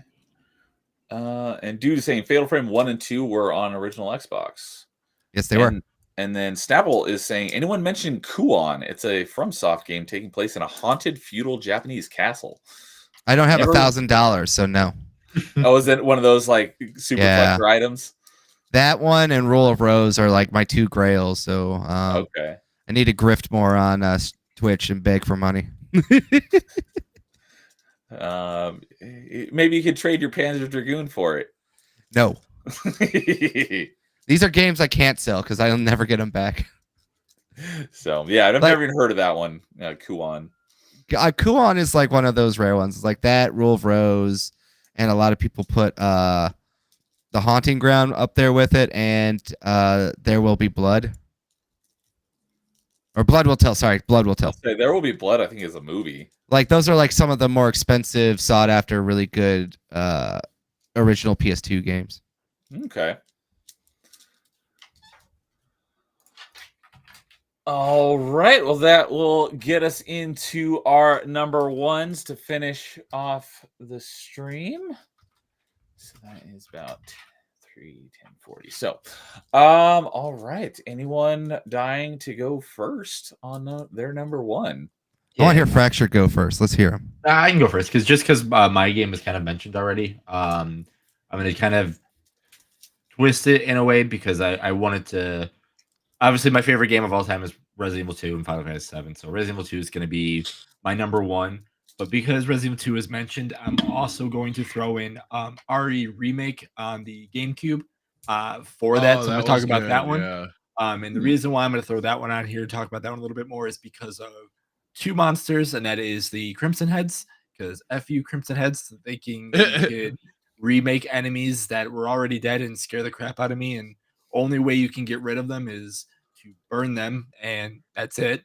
And then also bringing in a character of Lisa Travers, which is a really tragic story and a game that had a lot of interesting characters already in there, but you add something a little bit more drama into a franchise that is just more puzzles and all these kind of monsters. So those two. So RE2 is technically my number one, but I'm gonna give the scariness version of it to RE Remake, just because I think what they did for that game actually made it a little bit more scary than it was.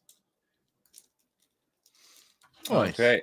Yeah, you mentioned something earlier, and I was going to pull up because you were talking about Final Fantasy and Resident Evil, and I went and pulled up our what episode was that? Episode 10 was our top 5 video game franchise. Yeah, Resident Evil was your number 1, and Final Fantasy was your number 3. So, all right. So yeah. So what was the one you just mentioned now was Resident Evil Remake on GameCube? Yeah, so the GameCube version had one. They took the original one that was on the Saturn, the PlayStation, and they just gave it updated graphics, everything for the GameCube. And then they also added an extra story part to it, gave a couple extra enemies in a way, which means they added these things called Crimson Heads, where they're Yeah, I remember those. they're zombies, but they're zombies that just don't technically die unless they're set on fire or they lose their head. So if you shoot a zombie dead and it's just lying there, if you don't have gas and a lighter to set it on fire, you might randomly walk back into this room because that's what you do in the game. And this thing might just come up, and next thing you know, it is like 5 to 10 times stronger, and it is chasing you down and trying to pounce and kill you in a way. So there's times where you forget to do that. Next, you know, you go back in a room that you thought you had cleared out. A Yeah. hunter shows up. Now you have a Crimson Head and a hunter after you, and then you're like, okay, I never want to go in this room again. Sometimes you have to. Okay. Yeah, there's been a lot of remakes of remakes, so yeah, I don't know the Resident Evil franchise that well, so Yeah, no, the remake version of Resident Evil is pretty much the I might get. I think I'm not wrong for saying this. I think RE Remake is technically, the first one now. Like if you play the one on the PlayStation, fine, but like the stuff they added to the remake, I think a lot of people consider that like that's part of the story kind of thing. That's Just 'cause- that's still the shining example of the Resident Evil remakes that a lot of people have pointed to, but like, why don't you just do that? Right. For the early Resident Evils, at least for like 1, 2, for 2 and 3 as well. It's like, well, why didn't you do that? Because there are people that think that the tank controls and stuff are kind of what adds to the idea of the horror element of being able to like, because of how like So I a danger aspect to it of trying to like get away from these enemies without these advanced controls. This is how I look at it. Because I had to fight people with the old Resident Evils. I hate them. I agree. I think the tank controls add a little bit of scariness to it, like trying to move around. Yeah, but I also think that the gameplay of me trying to move around shouldn't be the reason why I'm scared. Like I should be. agreed. I agree. If If I have a third-person camera behind me and I can still run and still be terrified trying to get away from something, then that should be the case. Also, it goes back to when I was talking about the Silent Hill 2 remake and everything like that. Yeah. I think more people will play a game in a third-person camera than they would with tank controls kind of thing. Yeah. So if more people are going to play a game in a franchise that's out there because of that, by all means, please do it that way. Because again, I want more people to fall in love with this franchise like I did. I'm not. Who cares? I mean, yes, if I'm a purist, I'm a purist. I have what I have. But if you can make the same thing and just change a camera and a controls around and not lose anything, who cares? Right. Yeah, Carl, tell us how you really feel about tank controls. I think tank controls are fine for the time, but guys, just it was for the time. It's okay to move on and just admit that something in the past was not as great as you remember it. It's I not. can still bad, replay though. it. It's just fun, man. What are you talking about? I could play Onimusha and it's the same thing. It's just fine to just go on, There's a reason why technology advances. All right, I'm a Not Luddite. always for the best. Not It's- always for the best. Most of the time, it is. And tank controls are fine. We can move on from tank controls. Artificial difficulty doesn't mean something's better.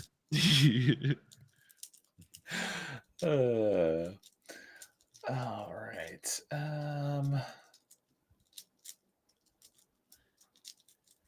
Carl, you want to give us your number one? Or we're going to go with Filter because he said he was about to go first. Let's go Fractured. All Okay. right. So I alluded to this game earlier on being the kind of originator for the other franchise for BioShock. And I'm considering this a little outside the separate from the first game's remake because to me it just feels like two different games from the original onto this. But for me, System Shock 2. This game to me was kind of some of the early PC games that a buddy of mine got me into. And this was a game that I just remember being pissed scared, hiding in a corner because you hear the enemies just wandering the halls, just them going, run, hurry, all these little things. And then you have even though you think it's kind of a joke, but they have these small psychotic psionic throwing monkeys that are just that'll also just kind of jump out at you and start hurling the psionic energy at you, trying to kill you on top of everything.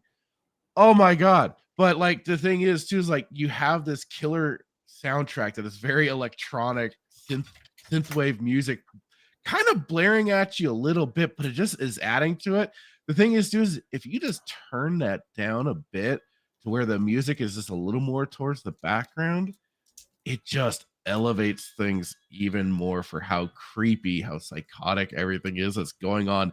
I believe it is Citadel Station for this. I forget exactly.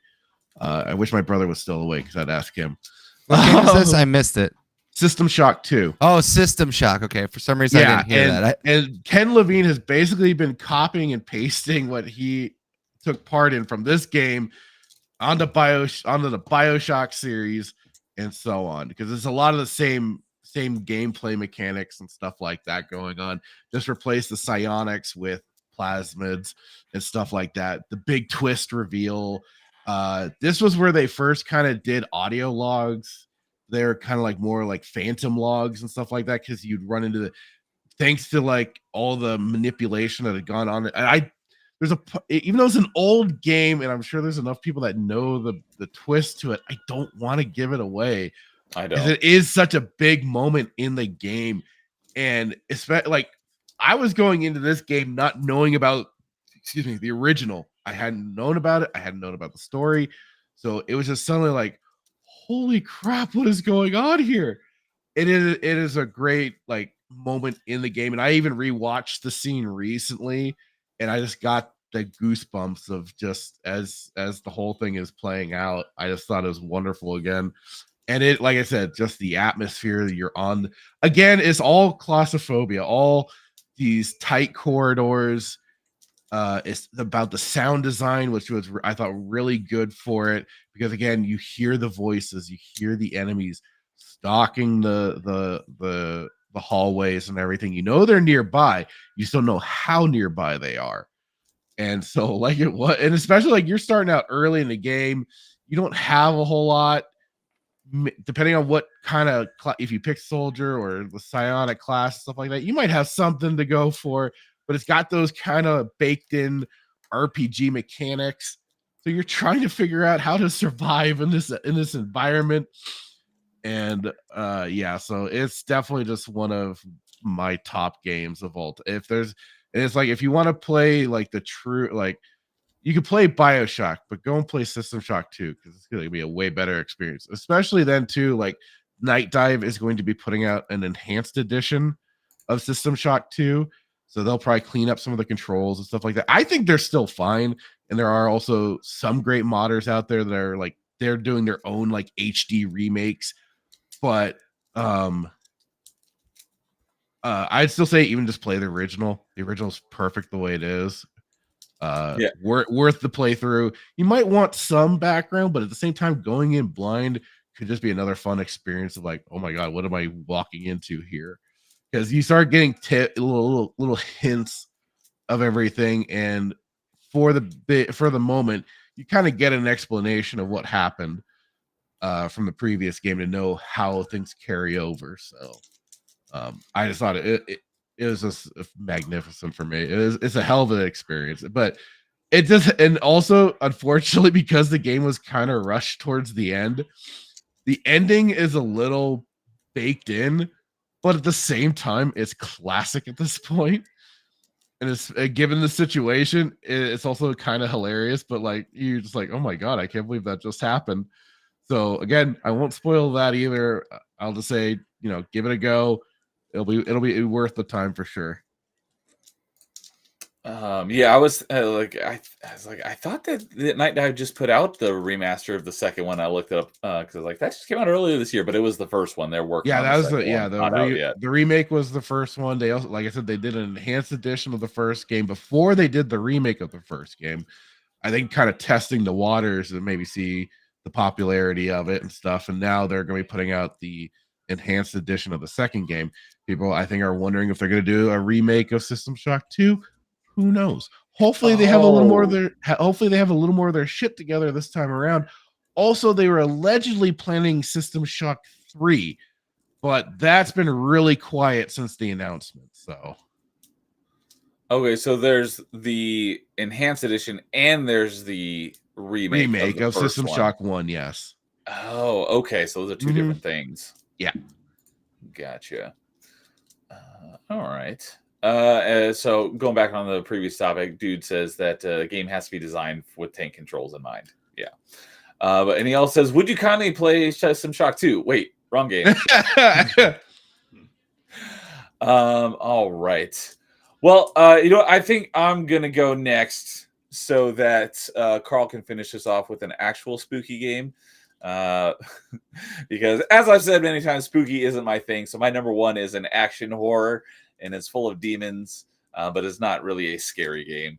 And I talk about it often. because it's one of my favorite games of the last year. What came out in 2020, so probably one of my favorite games of the last 5 years. That probably my favorite shooter that's in that time frame, and that is Doom Eternal. I love this game, and I've played it.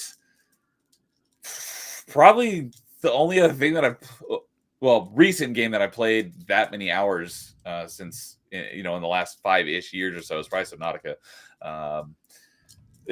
I know a lot of people are not. I often say purists are not a big fan of it. A lot of times I'm referencing James because he's like, yeah, it's a good game, it's not a Doom game. I totally get that, but I freaking love this game. It's got demons in it. Straight from hell, so I think it qualifies. So it may be a bit of a cop-out answer, but I love this game. And the first game did start. It referenced Doom 64, which was the last game to have Doom Guy and how he gets locked into hell, eternally killing demons. And then this game the first game kind of explains how they trapped him, and then bring him back into this current events of what's going on. So it's still the same continuity too. So Doom 16 is basically the sequel of Doom 64. Yes. Oh, I haven't played Doom 64 yet. Doom 64 is backlog. Doom 64 was the first game I got on my N64. It's great. I forgot to mention it for an honorable mention. Damn it. Because it's good. Like again, you want like them doing definitely a more strong horror-esque theme. I would say Doom 64 was it before Doom 3. It was really well done. I loved it. This again, great ambient soundtrack for it. Oh, wonderful. But yeah, definitely of the Doom games, Doom 3 is definitely the scariest. That one's almost like a survival horror. So don't know what Carl's last number one is going to be, but if it's not Doom 3, sorry, dude. Because I know he's like saying something. If Doom 3 is on the list, I riot. So get the pitchforks ready. Well, it's not Doom 3. I'll just say it. He's going to get us again. Dude, you're going to have to riot that Doom 3 wasn't on the list. But yeah, that one's definitely the spookiest of them all. But I'm not a big fan of spooky, but am a big fan of Doom, and Doom Eternal is an awesome game, and I freaking love that game. So I wanted to go second to last so that Carl can finish this off with what I assume is going to be a proper spooky game. Yeah, I would say this one is more of a psychological, more than an actual like over the top like jump scare, scary horror. But this game just had a sequel this year. Really loved it.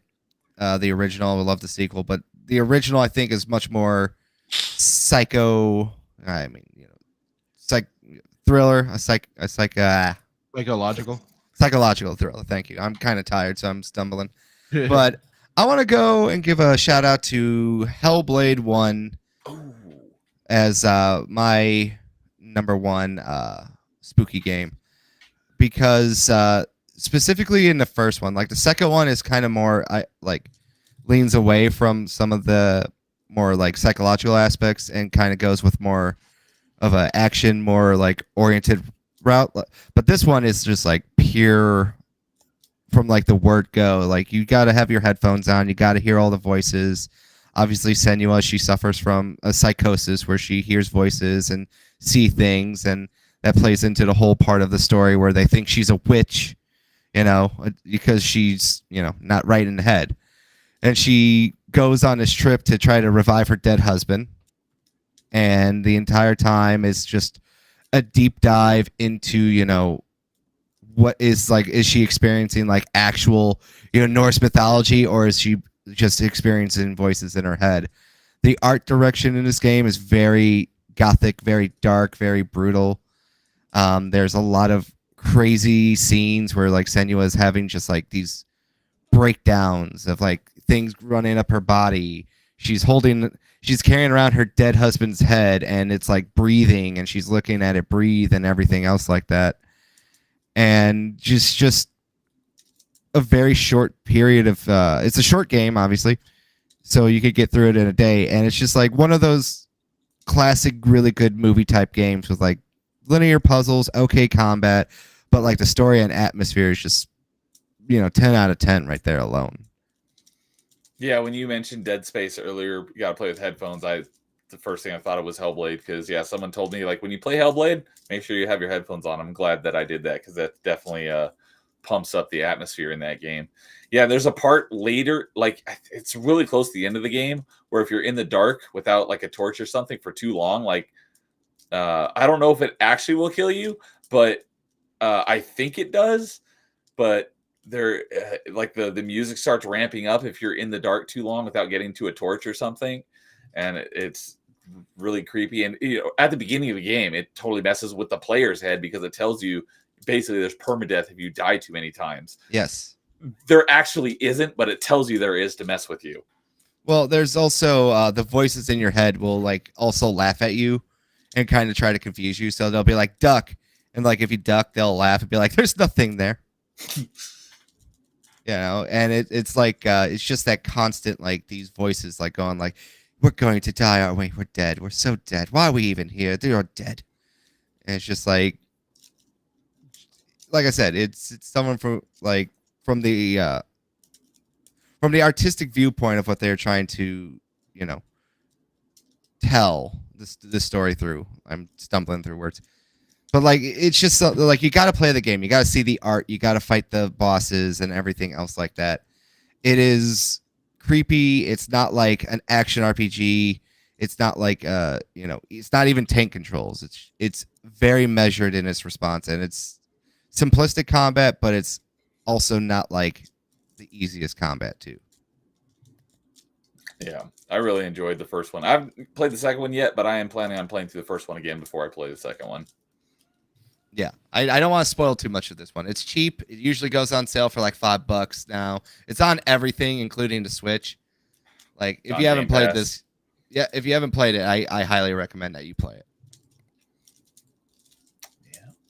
So, I'm assuming that neither of you guys have played it, given. No, I have. I've heard about the games and everything. I just have not played them. Well, I've played part of it, but my friend, that's like one of his favorite games, and I've seen him play a lot of it. Yeah, I definitely recommend it as well. Yeah, they're both short. I just haven't played the second one yet, but definitely recommend it. Good game. So, all right. Well, that will wrap us up for our top 5 spooky games. So we will be right back here again in 2 weeks with our top 5 spooky movies. I don't know if I'll be here at start time, but I should be here shortly thereafter. So Jason might have to kick us off without me, kind of like last month we did Star Wars Games Part 2, and I had to hop in later on in the stream. So we shall see, because I'll be on site working that week, and that's like an hour away from home. But before we head on out here, what do you guys have to plug? Let us know what you got going on, where we can find you. What are you guys doing? So, Carl, I'll go ahead and go with you and go clockwise. So, hi everyone. I am Carl of the RNG Podcast, and this week I will be doing a game stream tomorrow night as I play part 2 of the Buffy the Vampire Slayer game for the original Xbox. So, gonna hopefully be able to play some of that and not look like a total fool like I did at the end of the last stream, where I just randomly got past a level by falling into a hole. So that was fun. And then Happy little accident. Exactly. And Okay, then Friday I was planning to play the Van Helsing video game and found out I don't own it. I thought I owned it, and I don't own it. I was looking through my Xbox collection. Yeah, you've been mentioning that game a bunch lately. And I was like, I'm going to play this. And I don't have it. I literally looked through everything 3 times. And I was like, how did I do this? Are you going to go and find it before that time? Or No, I'm still trying to pivot to some other game. I got so many options, but I'm trying to figure out a monster-themed game. So I got it narrowed down to 2. Let's just say that much. I want to see that game since you've been talking it up. I'm trying. The next time I get paid, I'll order it. I'll hopefully have it by the end of October. But October's a busy month. Obviously, I don't really have too many guests lined up. I have only 4 so far for the rest of this month. It sounds like.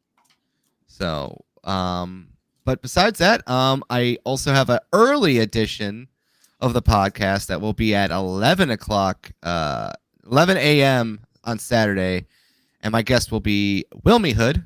He's going to be back on, and we're going to be talking about the Evil Dead series franchise. So Nice. we're going to be doing a retrospective on the movies, the video games, the TV show. Ugh, that TV show. TV show was fun. Yeah, I agree. Second season lost me.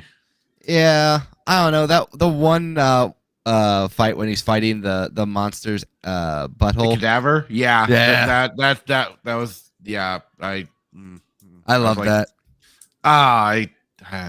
That wasn't. This for is me. so. This is my when it comes to Evil Dead. If you can have a movie called Army of Darkness and be that tone, and you have any complaints about anything crazy from the TV show, you just lost, because Army of Darkness is ridiculous as all it can be, and people can fight me on it.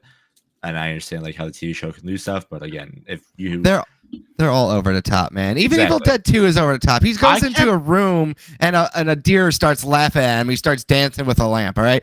Evil Dead was like stopped being serious after the first movie. But that was even just That's part the of only him one I've mentally breaking down and just kind of I know. losing his shit. And I thought that was a much more. It's kind of like He cuts off his hand and flips him off. All right, come his on. hand, well, not even that, his hand becomes like another like a clone of him. in Army Exactly. of Darkness. Yeah. But even still, he has a chainsaw hand. All right. Which is awesome. This is a great. It's not supposed to be like a serious that's drama, what you know. If you wanted to be serious, watch the first one. Yeah, the first one, and then watch the Australian remake, and you'll be fine. It's like because the first Evil Dead movie is the only one I've seen. I thought it was going to be like a horror scary movie, and then I was like, oh, this is more like action comedy horror. Well, the first one is more serious First than one Yeah. was super serious. when like Yeah. they were still film students, basically. You know. And then Second the one- second one is where they started to have like a little bit of fun with it, but it's like a good mix of horror and comedy. I felt The second one was a sequel reboot or a Yeah, reboot. exactly. Yeah, It's literally a remake of the first one, but they're like, hey, we can get away with doing some funny stuff. I wonder if that's the one I saw. I don't remember. Someone put it on and I watched A it. lot of people watch the second one before they watch the first one because like the Yeah. second one has a little bit more fun. It's the more popular one. Is- mine was a different journey. I went from 3 to 2 to 1. Nice. How did you do that? It was Army of Darkness was like randomly on one of those like either like HBO or Stars or something like that back in the day. I was either or maybe it might have been on Comedy Central. I don't fucking know. It probably it could have But been it on was Sci-Fi or Comedy Central. Either Easily could or, have been. and then it was just like I watched it. I was like, oh my god, this is pretty funny. I know. And I'm like, well, what? But I'm like, I started, looking into it. I was like, oh, there's Evil Dead 2, and then there's Evil Dead. I'm like, oh, so I kind of went back through each one, and I also, I enjoy the hell out of the second one. yeah, I don't know. Like the TV show was nice. It had callbacks to his sister was in there too. I just thought the first season was a little more consistent with itself up until about the end of it, and then the second season just felt kind of disjointed at times. Like because I think it got suffered by a bit of a writer's strike that had happened around the same time, or some drama behind the scenes. I remember looking into it, but like I liked the first season. I thought they had some interesting build, especially like they were teasing the idea of like, or at least it seemed like they were, of like Ash kind of putting a mental block on everything that had happened to him, and that was kind of explaining why he turned into such a goofball character. I'm like, oh, this is good. Here we go. And then they killed the guy's uncle, voodoo witch doctor Mhm. guy. And I'm like, oh, crud. Well, there we go. That just figures. I mean, it was very much in line with Evil Dead. Right. So I couldn't necessarily complain on that front, but I was just like, that's a bit disappointing. I think it ended one season too early, but it's over. So I thought I watched the first one. Maybe this is in multiple ones. I don't know. I just know I saw one of them. Was the S Smart? Was that in one That of them? was or Army that- of Darkness. That's Army of Darkness. Yeah. And which one is that? That's the third Third one. one. Oh, okay. Then I guess the third one's the one that I saw. Yeah, they That was- kept each one they kept losing their rights to the movies. So that's why the second one too was a complete like kind of half baked reboot, remake, or whatever. A But even sequel like reboot. A sequel. yeah, the sequel reboot A pre-sequel. as Bruce Campbell has said, if you get to the point of the end of the first movie where he's kind of flying through the air and you combine it with the second movie where he's flying through the air, you can essentially have the two movies cut together. It'll be like your sequel. Okay, well, that would explain why I thought it was the first one and why it wasn't very serious. And you're like, no, the first one was serious. Yeah, the first one was the third one. Yeah, And the first that one was was the one- more of a horror movie tone and everything, more serious and all that. And that's also the one. The Army of Darkness was the one with the Necronomicon, right? Or is that? Oh, the Necronomicon is the kind of central thing to all that causes the Deadites and the summoning of the demons and everything.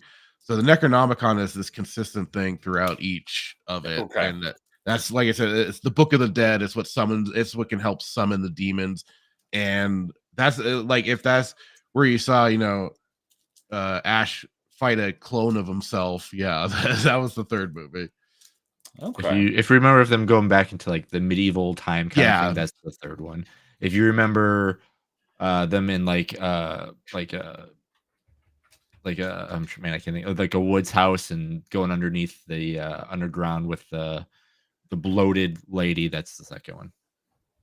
So, all right. One quick shout out before we move on to Filter is that my good buddy Dude 1286 over on Rumble is at 99 followers. Let's see if we can get him What? one more follower to get him to 100. I One just more. dropped his link in chat. So go give Dude a follow on Rumble. He's my fellow achievement hunter. We do achievement chasers once a month. He's also helping coaching me through what we're calling Dude Souls. He's coached me through Dark Souls. But I'll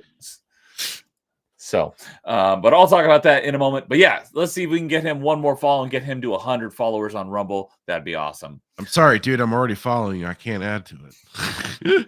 Same here. So, all right, Filter, what do you got going on that you want to plug? I mean, other than you can find me on YouTube, Kick, Twitch, Rumble, Odyssey as the Fractured Filter. Also over on X as Fractured Filter. I don't know what I'm doing just yet, especially for tomorrow. I've come down with something. I don't know what. Oh yeah, you sound a little bit A little congested. I've been having a cough and all that crap. So I might either I'm debating what I want to do. I'll either fire up some more Sparking Zero or get back to some more Vampires and Masquerade to stay with the theme of the month. I haven't decided if I'll do anything other than lay in bed. But keep an eye out. I'm sure to do something. So, and then of course Thursday night I'll be on Static 2020's channel. He'll be primarily on Rumble this week.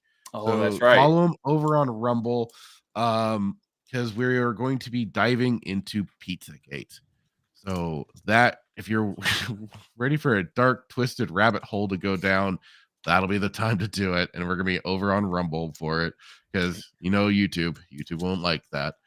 Yeah, So he was mentioning that on Bloodbath last night, saying that Yeah, this one's yeah. not going to be on YouTube because it's not safe for YouTube. it is not at all.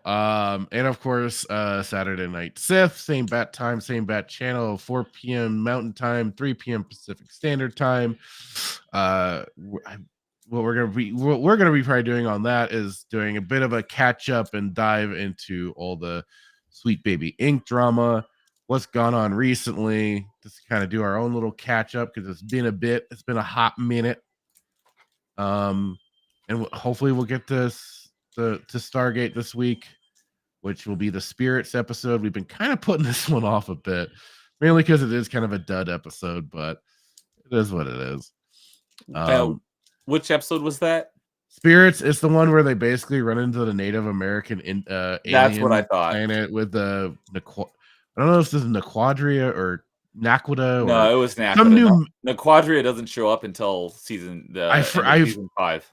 I get these metal names mixed up, so I forget which. I just just know started season 6. Okay, So I know okay. that Naquadria doesn't show up until Then. Jonas Okay. shows up at the end. Of season 5. Right. Because then that's how it kicks off with Daniel.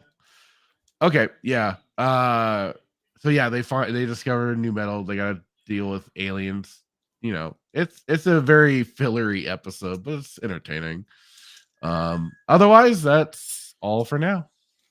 All right. Well, glad to have you on. Yeah, and thank you for having Top me, guys. 5 This was as fun. always. Love Yeah, having this you was on. fun. And I know Carl stepped away for a moment, but thank you for coming on as well, Carl. Love having you on Top 5. Jason, you got anything going on you want to plug? You'll find me here in 2 weeks talking about some scary movies. That's about it. All right.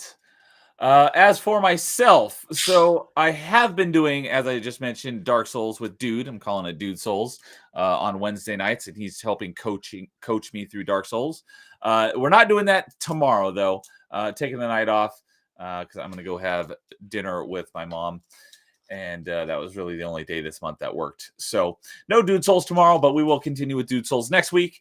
But on Thursday, instead of an open mic, Carl and I are going to be playing Crackdown 2. And it is 4 players, so there's just 2 of us. So if anyone wants to join us for Crackdown 2, we got 2 open slots. So we're going to go have some fun blowing stuff up. So, and then I will be back with Metroidvania Monday on Monday, and we'll be continuing AM2R. So I started that off last night, and I got stuck. I was looking into it this afternoon to figure out where I need to go, and I figured out where I need to go. It's like there's this one tiny little fake block, or I mean, it's not a fake block, but you have to bomb it in order to open a passageway. And it's critical to your progression, and there's nothing indicating that that you need to go this way. So I'll be able to continue when I Careful, you're gonna go down the David Is Jaffe it above route. one of the oh man, I can never remember the species faces, the eagle face or whatever species. Oh, the Chozo. The Chozo, thank you. Is it that block that's above that, like that head? No, it's a block. It's in. So where I am is I'm in the hydro station area. Okay. And there is one room where you fight a Metroid. In the bottom right is a block you can bomb, and it takes you through a couple of pipes that get you to two upgrades. And there's, like, you can see on the map that there's something there, but there's nothing indicating how to get there, nor is there anything indicating that this is the critical path, because there's 2 upgrades you need in there in order to progress. So I finished like the last half hour of that stream. I'm just running around aimlessly, not knowing where to go. So I figured out where I need to go to get some more upgrades, so I'll be able to continue playing it next Monday. Metroid 2 is my favorite Metroid. So anytime anybody plays any version of it, I'm like, okay, which are you at? Like, because there's another one where there's a spot you can just do that, and there's extra stuff there too. So I'm trying to remember. Pretty much anytime there's a Chozo statue, I bomb all the walls around. There's something hiding behind them, so I didn't get stuck at anything like that. All right. But yeah, I did talk about that on the stream last night. I was like, my buddy Jason, Metroid 2 is his #1 Metroidvania from our first episode of Top 5.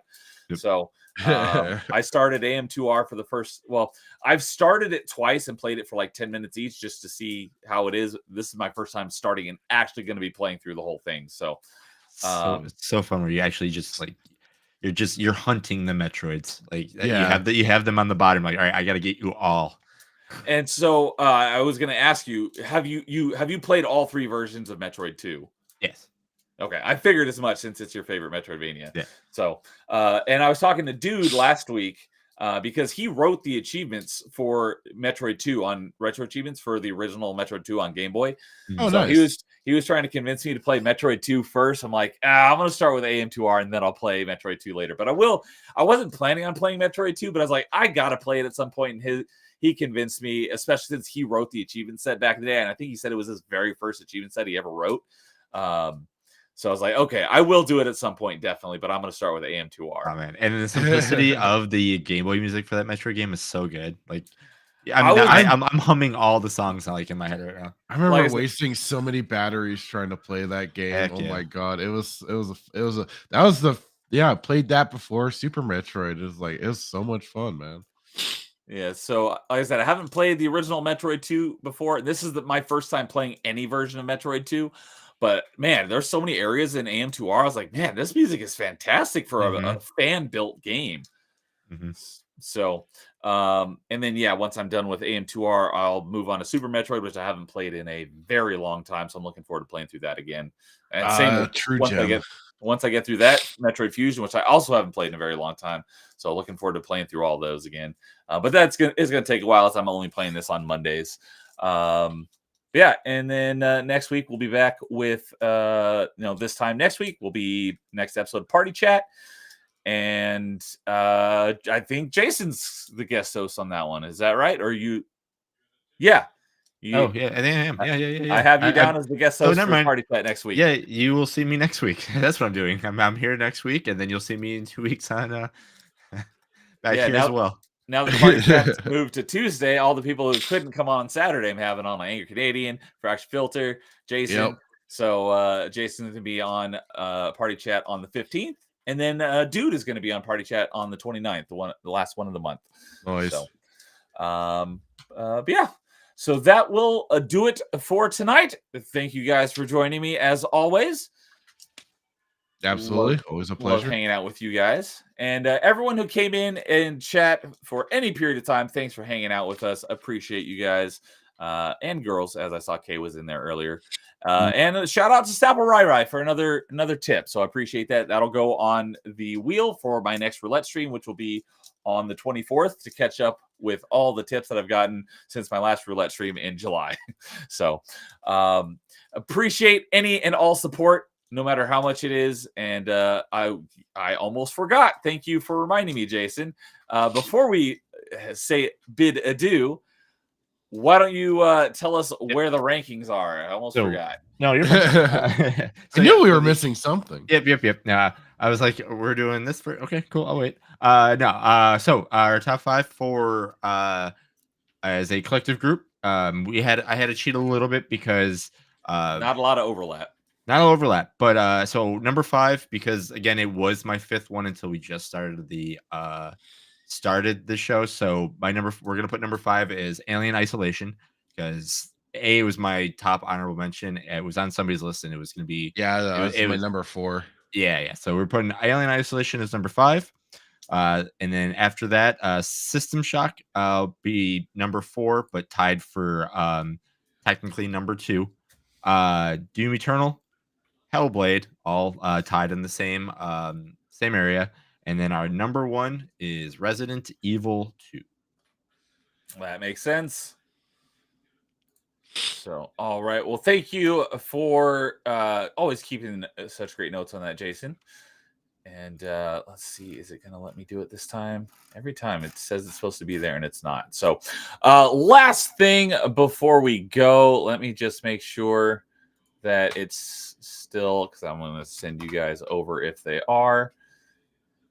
And so I've been trying to remember to raid someone when I finish my streams, but whenever I go into YouTube, it said I Googled it. I'm like, how do you raid someone on YouTube? The button to raid someone is not there, so I literally cannot raid anyone. So sucks. I don't know what the deal is. So if you're still here, go hang out with the Melee crew while they are streaming the casting of Frank Stone, which I've never even heard of before. Yeah, go hang out with Melee James, my good buddy over at the Melee Games, and go say hello and say that Nerdy Neo sent you. So with that, we will say goodnight, everyone. We will see you all later, everyone. Peace out. Later. In the meantime, game on. Oi.